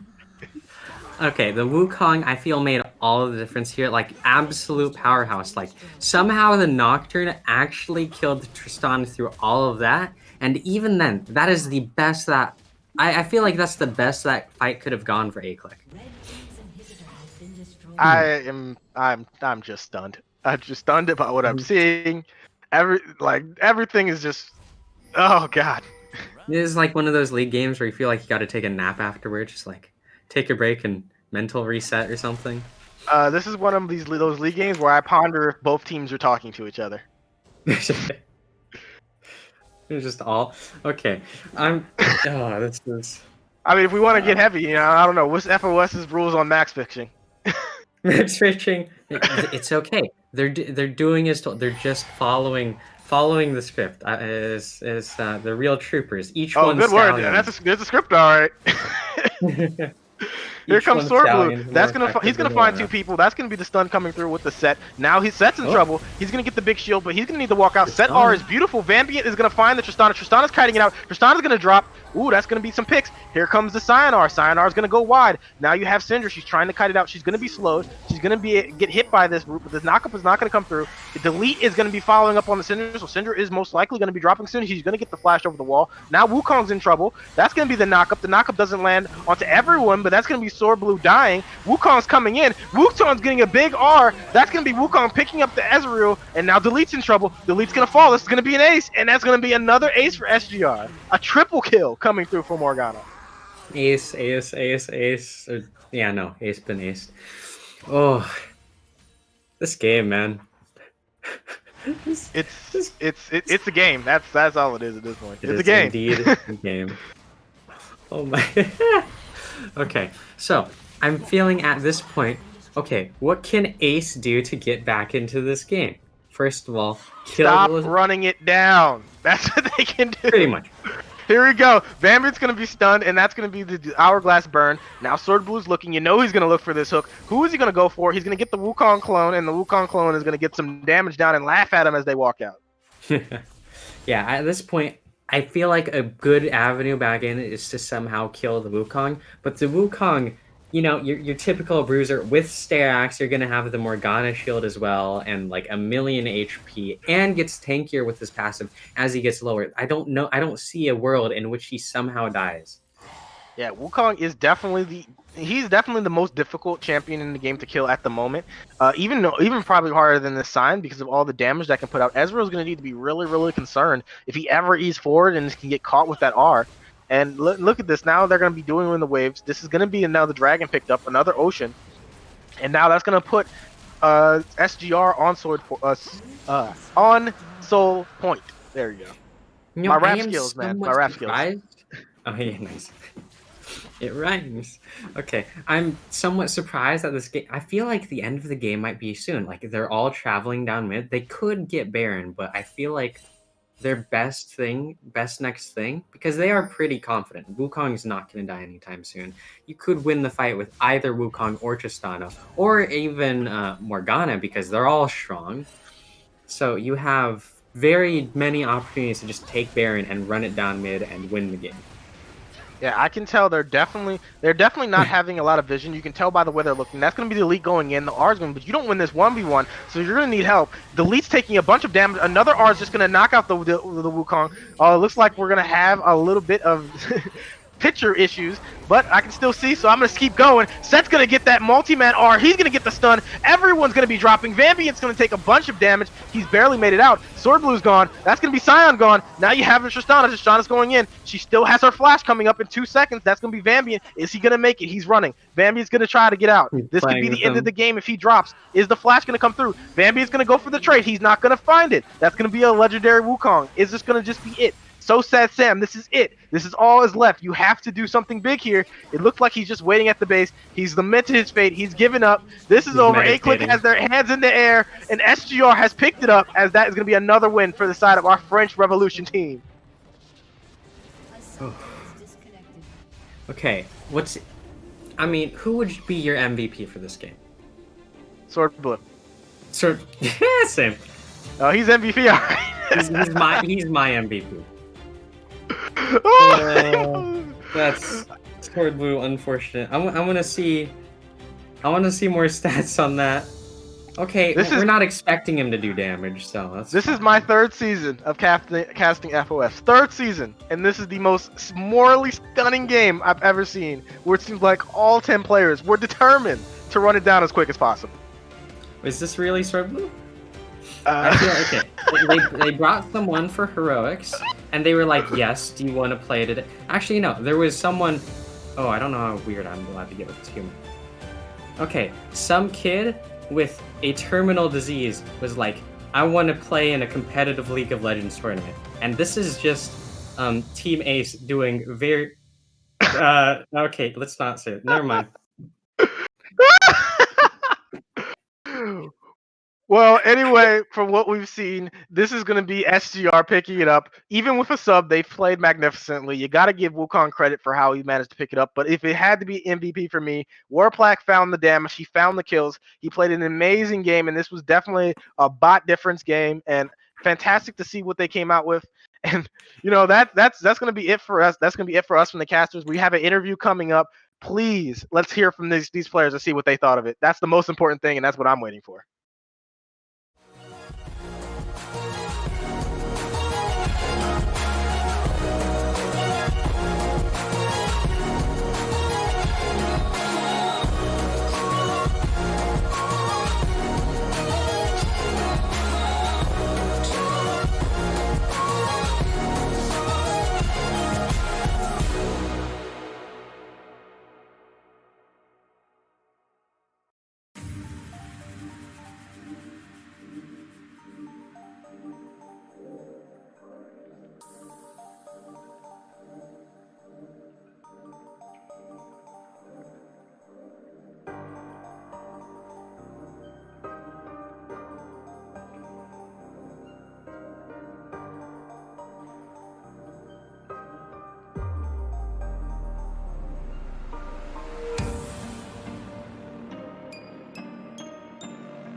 performs on the beat.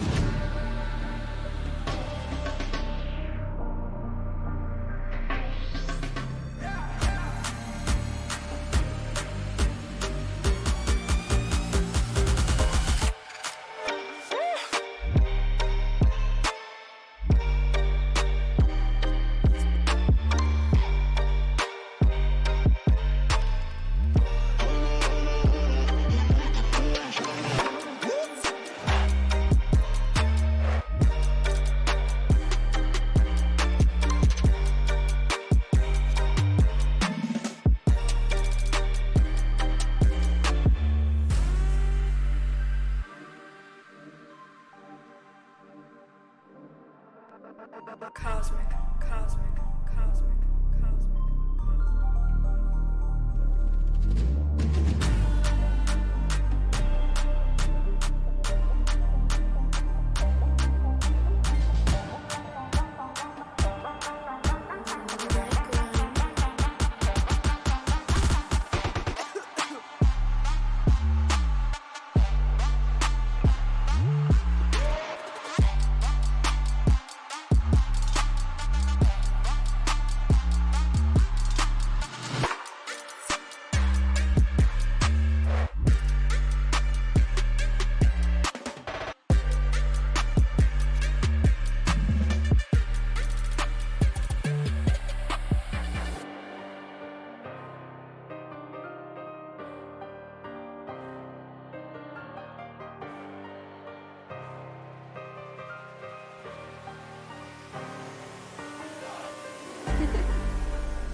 Hello, folks. Chris Edgeworth here with the final interview of the day. I'm joined by Warplaque from the victorious SGR Reborn. How are you feeling after that banger game? Yeah, feeling really great because apparently there was like a three-way tie, so this win really means a lot for us. I think we saw the win against Tub, so I think we are equal to them now. I hesitate to agree because caster math is always the bane of the Okay. caster, but I'm Yeah. pretty sure you're right. So let's talk about just what the plan was going into this game. You were popping off on the Tryst. You're joined by Set. You're up against the Ezreal Blitz. If I'm remembering right, it was the Ezreal last pick into this. So Yeah. what was the idea on your side with this draft, and how did you feel coming into this game with the drafts? So honestly, the last 2 days we keep having like a sub and being late to draft, so I had to like draft without knowing what one of my teammates were gonna play. So honestly, I had no fucking idea what to do for a draft. That's why like we banned Malphite, because we just forgot that we had to ban something. But for pick, I just went for a safe pick bot like Tristana, and they didn't like punish us for first picking Morgana, and then because what I mean is they picked Blitz into it. I think they were scared of Morg Blitz combo maybe. But for Trist Zeta is really good combo honestly. But Set can be flex pick too, but we haven't really discussed about that. That's why we like him yet. Yeah. But yeah, that's about it for the draft. I mean, there was nothing really planned out, honestly. So just having the assurance that you actually knew what the hell was going on in the draft and having everyone there was a welcome change. It sounds like. Yeah. So this game was just straight up a bloodbath. I think the storyline of the game is obviously Brother Sword Blue. Literally with the run it down fast boots, with the mobility boots. Talk to me about what it was like laning against this, just laning in this matchup. You got early first tower at like 10 minutes or something. What was it like being in this game? So basically, first of all, it's a losing matchup for Blitzcrank, so maybe that's why he thought like there's no point like staying under my tower all game and just, I don't know, trying for a lucky hook on their tower. Secondly, honestly, he trolled the fuck out of the game. Like, after that level 1 invade, Set flashed, and they tried to cheese us in the bush, and little do they know we're just better than them. So on the fly, we're gonna adjust, and yeah, and that cheese level 1, like, what the fuck is this? They honestly, all the XP they lost, all the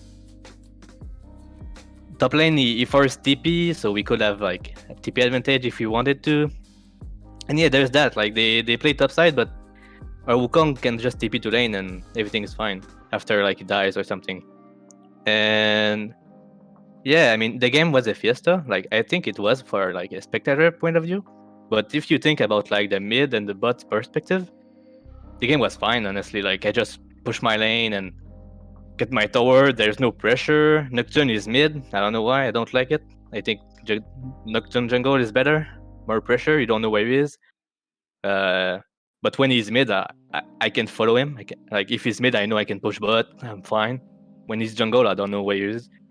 Yeah, that's about it. About the cheese and the blitz roaming.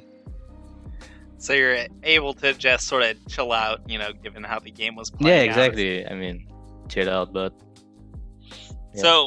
So after this game now, as you alluded to a second ago, this win actually does mean a lot for your place in the standings. You were tied up with Ace in the standings. Now you have the deciding game against them. We saw that Ugly Barnacles just moments ago was able to take their first loss. How do you feel about your team's place in the league? We third or second, I'm not sure. I know that we're top 3, I think, but tie break for second maybe. But yeah, honestly, our loss is only because we never play with each other, so we had to develop the synergy, and like honestly, our draft was our biggest problem at the start. But now we have that figured out a little bit. But honestly, what matters for us is the playoff. So as long as we make the playoff, if we're guaranteed already, I don't know. But that's what counts for us. Sounds like you guys are well situated to make a stab at the playoffs. Nothing's decided yet, but where you're pointed at after a full round robin definitely bodes well for where you're headed and what other teams need to respect from you going forward. Warplack, I want to thank you for joining us for an interview. Do you have any final words before we step away from the lounge? Of course. I was just wondering who did who of my teammate PayPal Spurt Blue for that win trade, because I'm not sure. And I want to shout out to Volibear Trinity. Frozen hinting his rig to bait because they troll us by saying plat 1 art stock, and they got shit on. And my top lane just wants some action top. He finds it boring. Like everyone is just so bad, they don't know any matchup, and show him something. I don't know. That's it for me. Right on. Well, that's it for us, folks. Thanks again for joining us, Warplack. We will be right back with our final segment with the lounge, so don't go anywhere.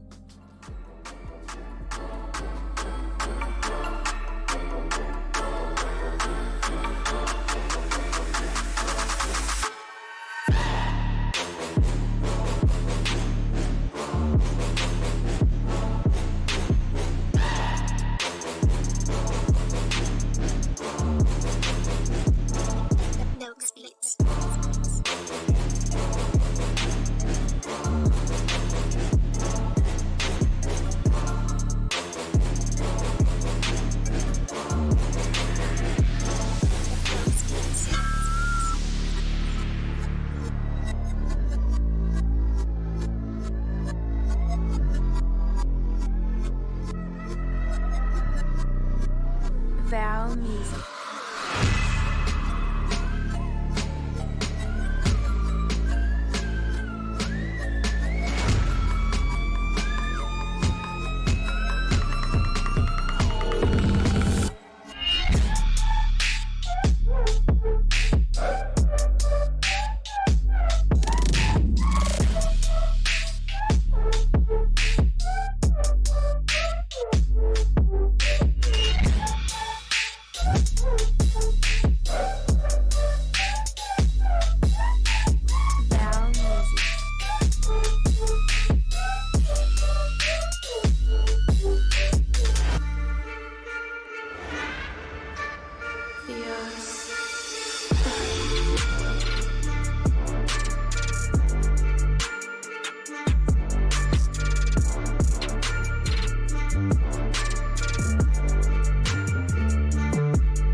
Hello, folks. It's your friendly neighborhood shoutcaster Sharigan. I have with me today one and only Chris Sunga, and also joining me today is Mata, also known as Found.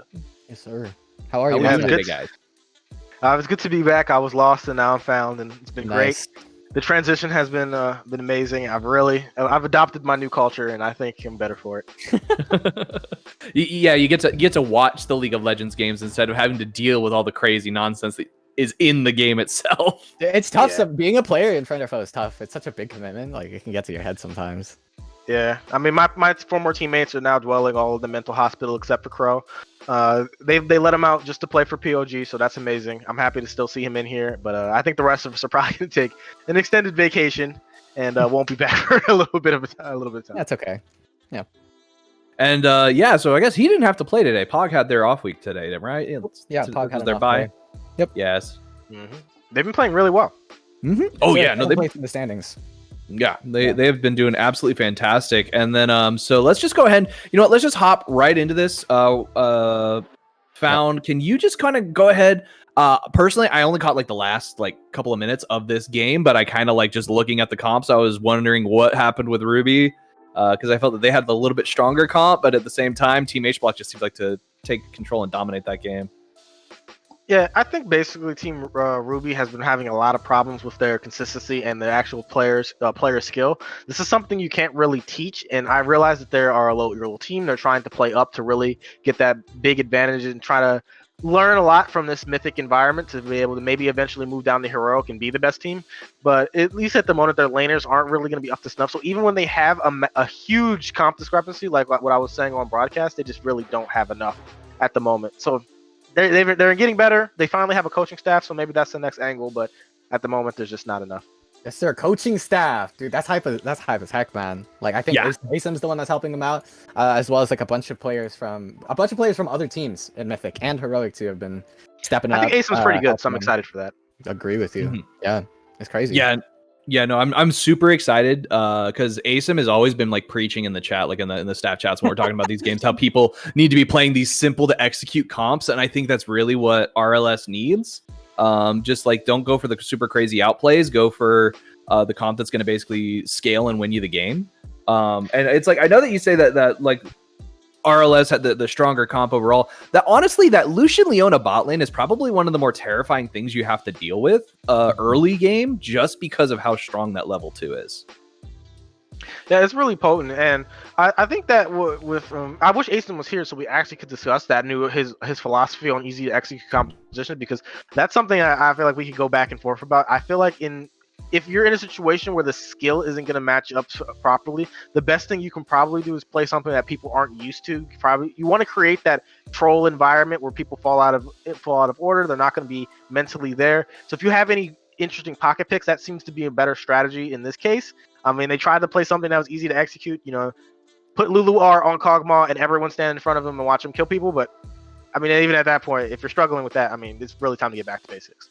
Yeah, that comp is really fun to play with and really easy. I wouldn't say like really easy to pull off, but it's like simple enough that like if it was any other team that probably had that draft, it probably would have gone the other way. And that's kind of the truth about it. But RLS, though, of course, not taking away credit or anything, they had a better early game than they did in any of the past games before. And so far this whole week, that's been like the trend for them. RLS has had RLS has been surviving the early game, and it's kind of at a point where they're like, all right guys, I never thought we'd get this far, so what do we do next? You know? Yeah, it's like It's actually their mid game that's the problem. It's not even their early game. Their early game is is passable. It's not like you're not getting 4 or 5-5 and going behind, but their mid game is just really where they're struggling, and that's probably something a coach could actually be useful in. That's where the coach comes in. Yep. Yeah, it's I kind of wonder if they're kind of hitting that plateau point where it's like you always have like whenever you're gaining skill in something where you like increase rapidly, and then you hit that point where it's like the actual increases are still there, but it's like a little bit of a flatter curve. So it's like I wonder if that RLS as a team have kind of like hit that point, so it's just a matter of injecting whatever special sauce they need to kind of pump them up to the next level. So it's like I'm really looking forward to seeing what Asim is able to pull out of them. I think that might be the case for all the teams, because we are now like we've done the first round robin. We're at the second half now, so everyone's played each other once, which means there's enough footage, there's enough knowledge, there's enough data for teams to be able to look back, and if there are ways that teams can beat certain teams. For example, like how certain teams last season, like Pop would be the ones that could beat Ace, but Ace could beat Pog, and there's this whole, like rock paper scissors thing. Now there's a chance coaches or just captains in general can really sit down and analyze and dissect all of these games and see like how do we beat Ace, how do we beat SPR, no longer how do we just play like a good team. Obviously that's a big element as well, but now there's extra elements that everyone can kind of research and grab from to be able to score some wins in the second half. Exactly. Whatever that plateau is, RLS I would err on the side of RLS hasn't reached that plateau just yet. Their players are showing that they have some growth, and I think what ASIM really needs to implement is he needs to get his players to start doing drills. There's things that are consistent that you can replicate every time.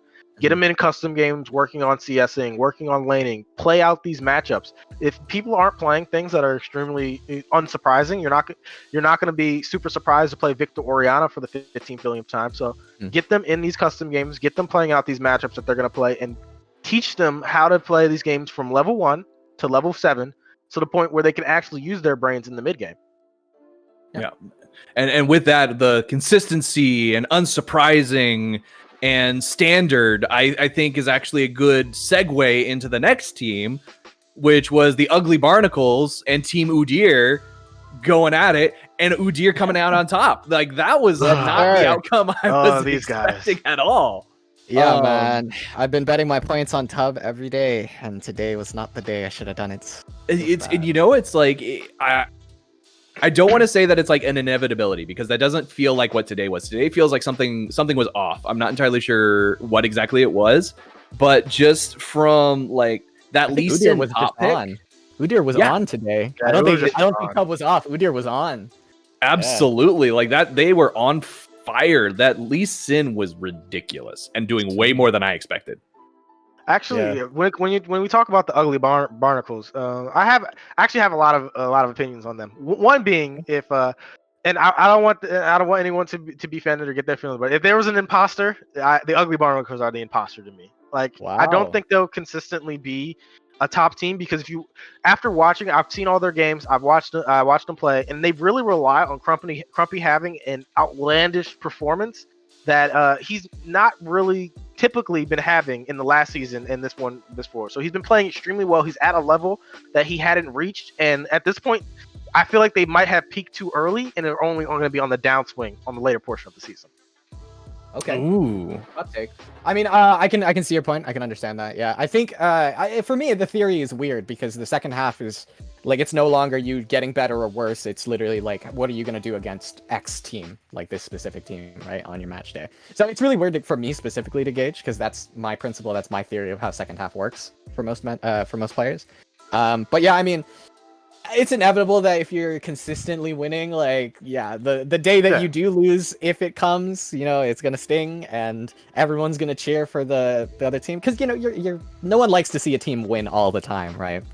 Yeah, absolutely. And Crumpy has been by far the best AD carry in the league. So, credit where credit is due. He has been the guy for them, and to see him, you notice on the Xayah, he didn't have that type of pressure that he didn't get out his usual damage numbers. Like, they found him, and I feel like if teams focus on him and really look for him in that area, they might struggle, since it doesn't seem like their other laners are going to be at the level of someone like, I think POG probably has better laners in general, and maybe a weaker bot side.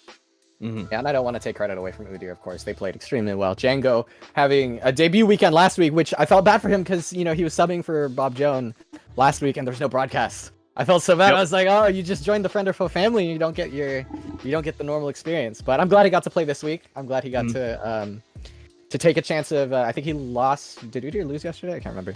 Yeah, Udyr lost yesterday, so he got to feel the sting of losing in Friend or Foe, and he got to steal a victory from the Ugly Barnacles. So I feel like that's the best I could have asked for from a substitute.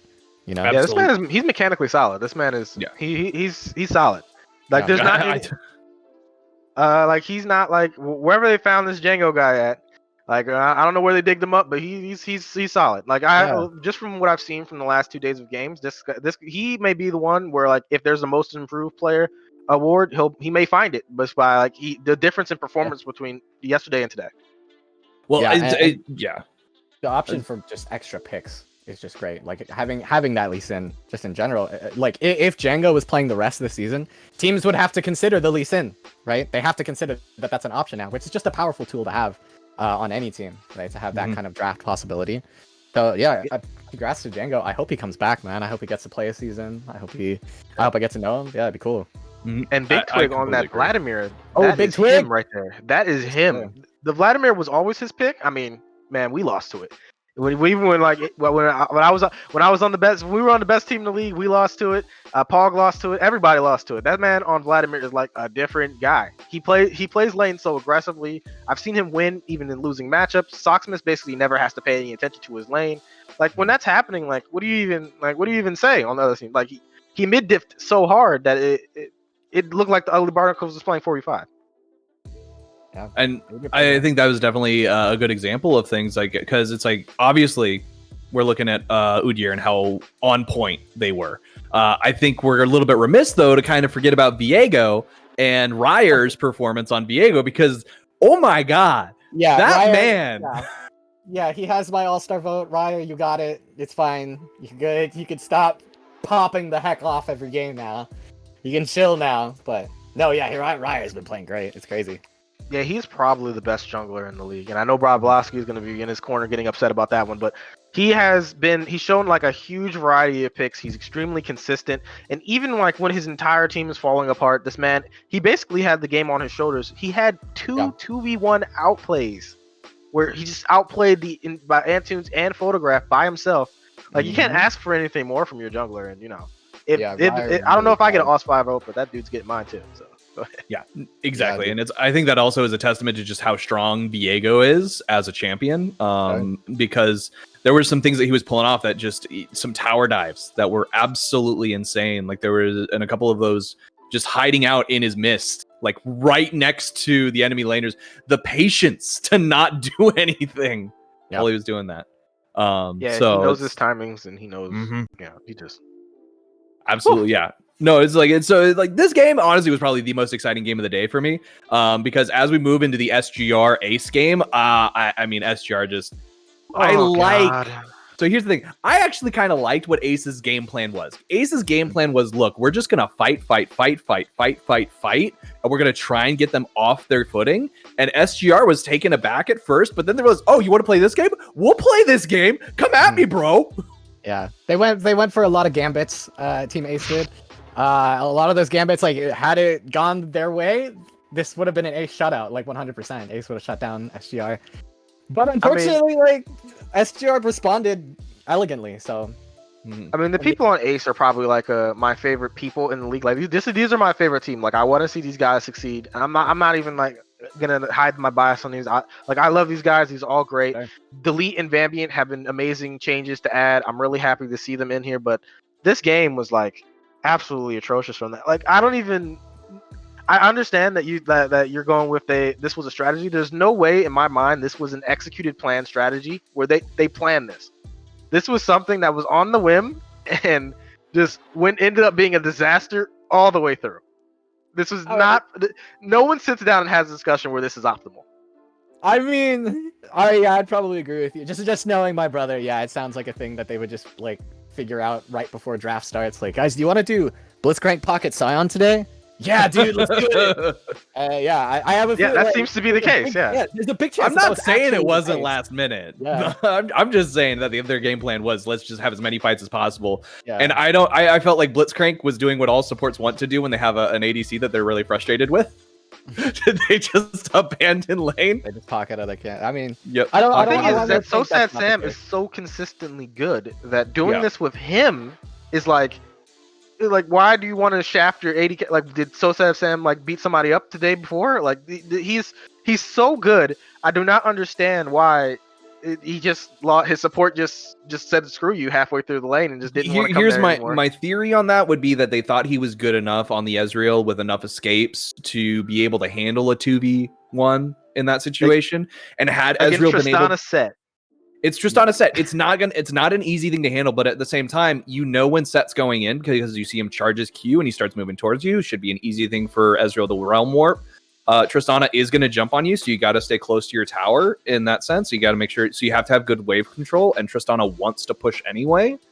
So I can see the theory behind it. I don't feel like this was the matchup to do it in, especially against SGR. I think there's probably, if they were to pull this out against another team like RLS, or maybe HBK, they might be able to pull it off. But against like SGR and Tub, they're teams that have consistently shown their coordination is there, and they can basically be like, oh, you want to play this kind of game? Fine, we're going to basically punch you in the teeth for it. Yeah, I mean, you can spin it any way you'd like. Anybody who looks at the game can, just make their own assumptions. Like people can say Ace was being disrespectful. People can say it was a strat. People can say Sword Blue was pissed at So Sad Sam, so he left him, or they could say Sword Blue trusted So Sad Sam, so he left him. Yeah, we'll never truly know what behind the scenes are. The big thing I want to talk about personally is Warplaque Frozen. Warplaque Frozen, oh, I love them so much, man. I'm a Frozen fan. I love the movie. Love the player. It's so good. He's so good, man. Like, when he lost Summoners level 1, like, that's got to be tragic, right? In a friend of foe game, in an official match. That's so tragic to lose your Summoners level 1. But playing so impeccably, like, that level 1 3-man situation happening bot lane with burst limit with the Scion, like, that could have gone Ace. That could have just steamrolled Ace's game. Like, they could have gotten that advantage, and it would have been potentially over. But Warplaque and Frozen played that so well to steal away the first blood advantage that they could have gotten. That Ace lost out. Ace lost out just from level 1 because they played it so well. It's crazy. I mean, in general, I would go on the side of this type of game is really, really difficult to analyze, because then I didn't come away from it, even though SGR won, that they're massively better than Ace, or that I saw a significant amount of improvement from their last game. It seems like they're very consistent about what level they're going to be at, and they're probably the most consistent team that we have. But like they just got handed a game basically from Ace. There's no way to watch that and be like, yes, SGR Frozen played well and Warplaque played well, but they played a 2v1 lane against an Ezreal. Like it's. What are you going to say? And then even if everything would have went well and the plan's executed, let's say you get multiple kills onto a Wukong, you're now feeding kills onto a Scion. And we haven't even gotten into the Wukong and my personally hated champion right now. Like, I can't stand Wukong. I mean, seriously, you either pick him or you ban him. You do not let him get on the enemy team. In my opinion, just he's consistently shown that. And honestly, I'm also just really happy anytime we see a set support, just because I love set support. It's an amazing thing, and it's so much fun. It's great flex. Love it. It's oh my god, it's so much fun to watch too. I personally believe too, like set's not one of the best options you could have right now, but being like that good on set that you can still consider it a flex is so powerful. So powerful. I also like, speaking of picks, okay, I know it's my brother, but I am so sick of Diana Nocturne from Team Ace. They've ran it like almost every game, I'm pretty sure. They ran Diana Nocturne or like OOD Nocturne. And like, if it's their thing, then great. But their thing is very solo queue-esque, right? You can see Delete going for just solo ultis to try to kill someone. You can see Vambiant going for solo kills, or maybe even 2v2 kills. But it's like, it's so, I don't know, it's so selfish, I feel like, trying to go for all those plays that, to me, like going for those kind of plays in a competitive or an official match, that's such a gamble, and you're kind of just hoping that you're straight up just better than these teams. And these teams are good, dude. These teams are good. Like, I told my brother, like, before the season started, like, hey, you guys won last season, so for my script, I need you guys to lose so we get better ratings. I didn't expect this, man. Like, Josh, you're really pushing the script here. Like, even teams where you would feel like they have a skill advantage, at this point, I would wonder if they would even like consistently beat some of these other teams. Like, Udyr is their little brother or whatever, and they've always had that kind of relationship. But the way they're playing, I feel like they would drop games to Udyr. They would probably drop 4 or 5 in a best of 10, and that's like, for a team that's a returning champion who just added 2 extremely talented players in both Vambiant and Delete, you're regressing. Delete, either his champion pool is small or he hasn't shown a lot of variety. Vambiant is in the same boat. They're trying to play the same composition where you know you're going to get outscaled by everything. Like, if you're having problems with execution, if you're having problems with you guys aren't closing out games or just not being focused, like, you can't dive even deeper in solo queue drafting and be like, we're gonna just troll our way through till playoffs. Like, eventually you're gonna hit playoffs, and then you're gonna be like, well, we have no games where we were actually trying, and we don't even know what type of team we are yet. Yeah, like even if you are going for just that style, like you take the time. You can take the time to test out new stuff. Like it's friend or foe. It's a long tournament. It's probably the best time to test out stuff during the season if you have potentially playoffs secured, of course.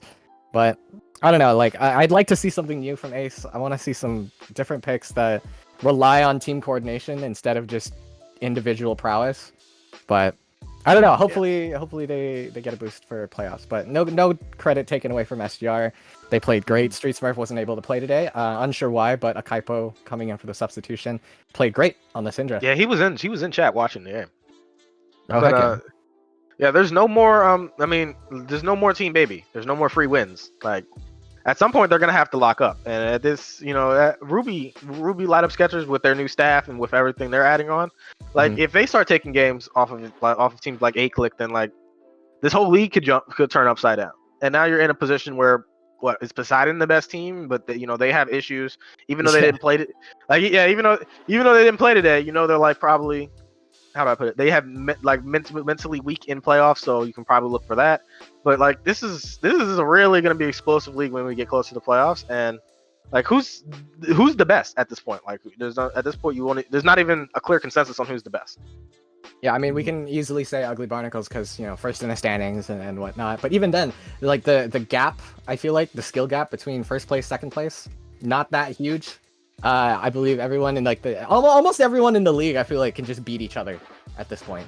It's so confusing. Like rest in peace the power rankings writers, man. Like good luck figuring out who you guys want to put because teams are gonna flame you regardless. So good luck with that.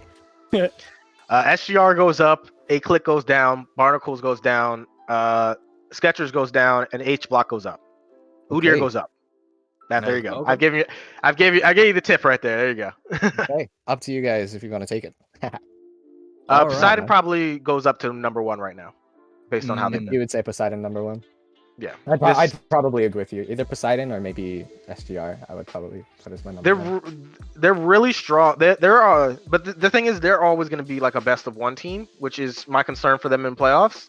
Okay. Because they're not very good when they fall behind. So if these teams are able to exploit that, then I feel like there's a bunch of teams that can exploit that. They're probably not going to ever be consistent against A-Click just because they have mental blocks against those players apparently.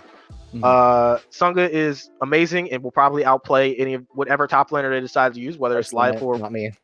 Yeah. Burst limit. I'm sorry. He needs to change his name. I refuse to call him that. Anyway, you call him Sunga, but on the big graphic that's on broadcast, my name is Sunga. So his name is Sunga too. So we gotta like be clear.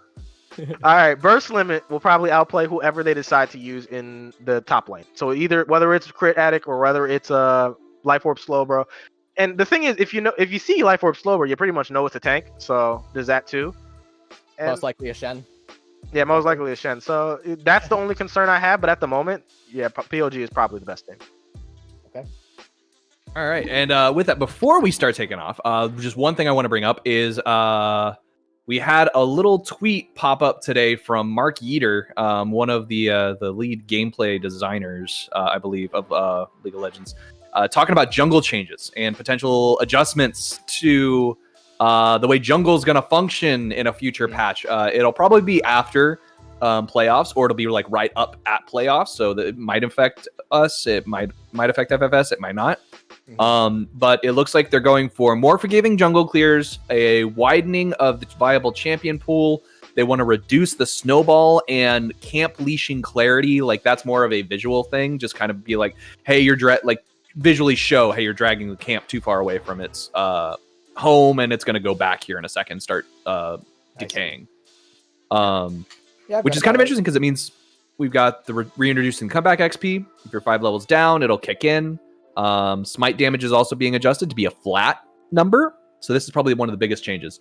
It's going from 390 to 1,000 based on your level to 500 at base, and then 1,000 after you've completed your Smite quest. Oh wow, that's a really high range for early dragons. There's a really high execute range. Yeah, that's huge for junglers. Yeah, I mean, I don't know how much it'll affect FFS. Obviously, for like new players, of course, that sounds great. That sounds like a great way to be introduced to the jungle. Yeah, no clue how it'll affect tournament play. So I have a couple thoughts on it from what I've heard so far. For one, I think basically every jungler will be able to solo dragon, which is which is a good and a bad. So that for the junglers who were weaker in that aspect, they can never solo dragon like Lilia. Like Lily basically always needs help because she's so inherently squishy, so she needs that extra assistance. That makes her better. Even for teams in the league, I think that this is a buff to certain teams in the league and nerfs other teams. So if your jungler was early aggressive or jungler or had more versatility in their pathing, this would be an advantage for you. Because now those junglers are basically getting a buff. You can play Lee Sin again. You can play Nidalee again without having to walk up to OOD or level 4 as Crab when you're level 3. So this is a huge buff to the junglers who had been weaker. And Riot will probably also implement, because this seems to be where they're going with. Because junglers so unpopular, we can expect champions that are already popular to be moved into the jungle. So Morgana, Lee Sin's probably going to receive buffs, so that if they want more people to jungle, who knows? They might even take like a really pop like Yasuo or something and move it into the jungle to have people. Darius has already been moved into the jungle a little bit with his bleeds. Yeah, Darius is there. Garen will probably be there soon. This is definitely what Riot's short-term plan is, and I like where they're going with this because you don't have enough time to make massive jungle changes in between summer split. So this is definitely the best angle to go for, and it's interesting to see what champions are like. MSI, this might be the first time in 10 years we see Diana be a viable pick. Udyr is, everyone's tired of seeing him now, but basically when he came out, he was like a golden unicorn. We were like, this champion was Garbo. Nobody ever saw him in solo queue, and we're seeing him.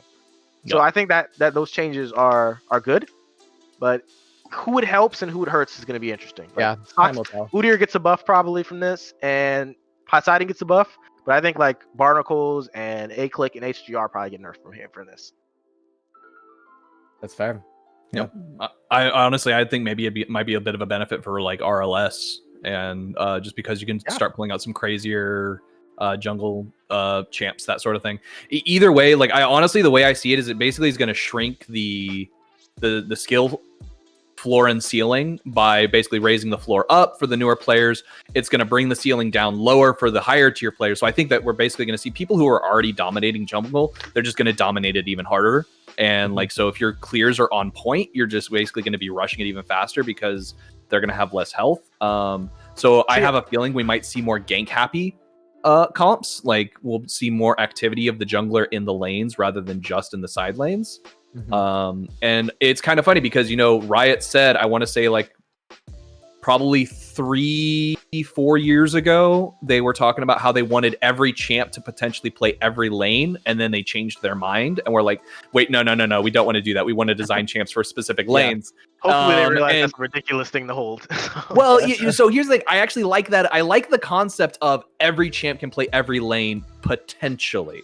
I like the concept of that being there. And so I feel like this is one way of bringing that, because one of the biggest things keeping people out of the jungle has been how deadly those camps are to certain champs at level 1. And it's like by bringing that down, you have the potential of getting some really off meta picks in the jungle where you're just not used to seeing it. Like, God forbid you get a Lux in there who's just power farming and then just shooting ults off in complete randomly from the shadows to snipe kills. Like, could you just imagine you're just in the middle of lane and all of a sudden you just see a Lux ult coming from the jungle? Yeah, that would suck, dude. That sounds implausible, but at this point, like, Riot may move in that direction. But at least with some of the some champions, at least if we're talking about high level pro play, what this change will almost definitely do. I've watched basically 8 years of jungle meta changes and what they tend to do, and even though Riot seems to sometimes fail about what these changes are going to do, this is going to raise the ceiling. The really good junglers are going to now have more room to do things. The reason why LCS and some of these places were so boring is because it's full clear meta. You full clear, the jungle camps are done for 34 seconds. There's nothing to do besides look for a gank. If it didn't work, full clear again. Like that is that's probably the most boring thing I've ever seen. Now you can be like, hey, I'm going to leave some camps up. I'm going to make some sacrifices. I'm going to look to be here at an interesting time. This is what we want to see from junglers. And I know laners hate getting ganked, but at least it makes the junglers do something else besides PvE fighting camps all game. Yeah, it'll make the chess game a lot more interesting. I feel like in competitive play, both pro and even in friend or foe, the chess game's always going to be fun. Yeah. All right. Well, that was pretty much it for me. Do you guys have anything else you'd like to say before we sign off? Yeah, before we sign off, I guess, for any viewers that are not players or you just have no idea, next week there is no broadcast. Next week, all the players are on break. They get 1 week break at the halfway point. There will be another break week right before playoffs, so they'll get 2 breaks. And yeah, we'll be on broadcast again May 14th for Mythic, Heroic as well, of course. So stay tuned, of course, and stay updated with us. Follow us on social media, all that stuff. We're gonna Absolutely. try and get those socials popping like crazy. Hopefully, Yeah. Take one that of the time, watch MSI, do all that. exactly, yeah. So I think we'll first be back on May 11th. At 4:30 with FEC versus BBZ, actually. So Falcon Esports Oh, that's versus me. Blue Bayou. Yeah, it's you. You Yeah. opening. You opening. So you better be that's ready. Scary, man. That's scary. Oh my god. I need Give to them- be on the lounge for that. I have some issues with BBC. Yeah, yeah. So Okay, all right. We'll save it for another lounge. we'll save that for a later one. With that BBC though, is so I huge, think we're gonna go ahead. Mana, do you have anything you'd like to say before we sign off? The one who was lost but now is found. Nice. Yeah, I'm very found at the moment, and basically, I think I'll probably wrap up with thanks everybody for watching. If anyone who wants to add any input to the broadcast or add any input to me, especially, I'm always down to hear some criticism about my casting, any changes you guys want. Please message me, let me know. I want to help put on the best product that we can. We're all dedicated to that aspect, so just I'm here. My DMs are open, and as long as it's nothing about watching A-Click versus SGR, talk to me anything you want. I think that's pretty much most of Friend or Foes. Like that's where we're really open about all that. We want to be involved with you guys. We want to make sure that you're all involved with us because this is a bunch of fans putting on a fan tournament. So Yeah. with that, I think we're gonna go ahead. Don't DM me. Don't DM me. I'm too busy. No, leave him alone. Chris Sunga's got enough on his plate. He's running the show. You can message the casters. kidding. Casters are good. We're the best people to get in touch with. We like to talk. Kidding, We just like the kidding. sound of our own voices. He may read it, he may not, he probably won't, so just accept it. Yes, sir. So with that, we're going to go ahead and sign off, folks. Remember, tune in on May 11th at 4:30 Pacific Standard Time for the first day of the Heroic League after we come back from break. It'll be Falcon Esports versus Blue Bayou Zoo. I am, once again, your friendly neighborhood Shargan, and I will catch you next time. Have a good one. Good night. Night.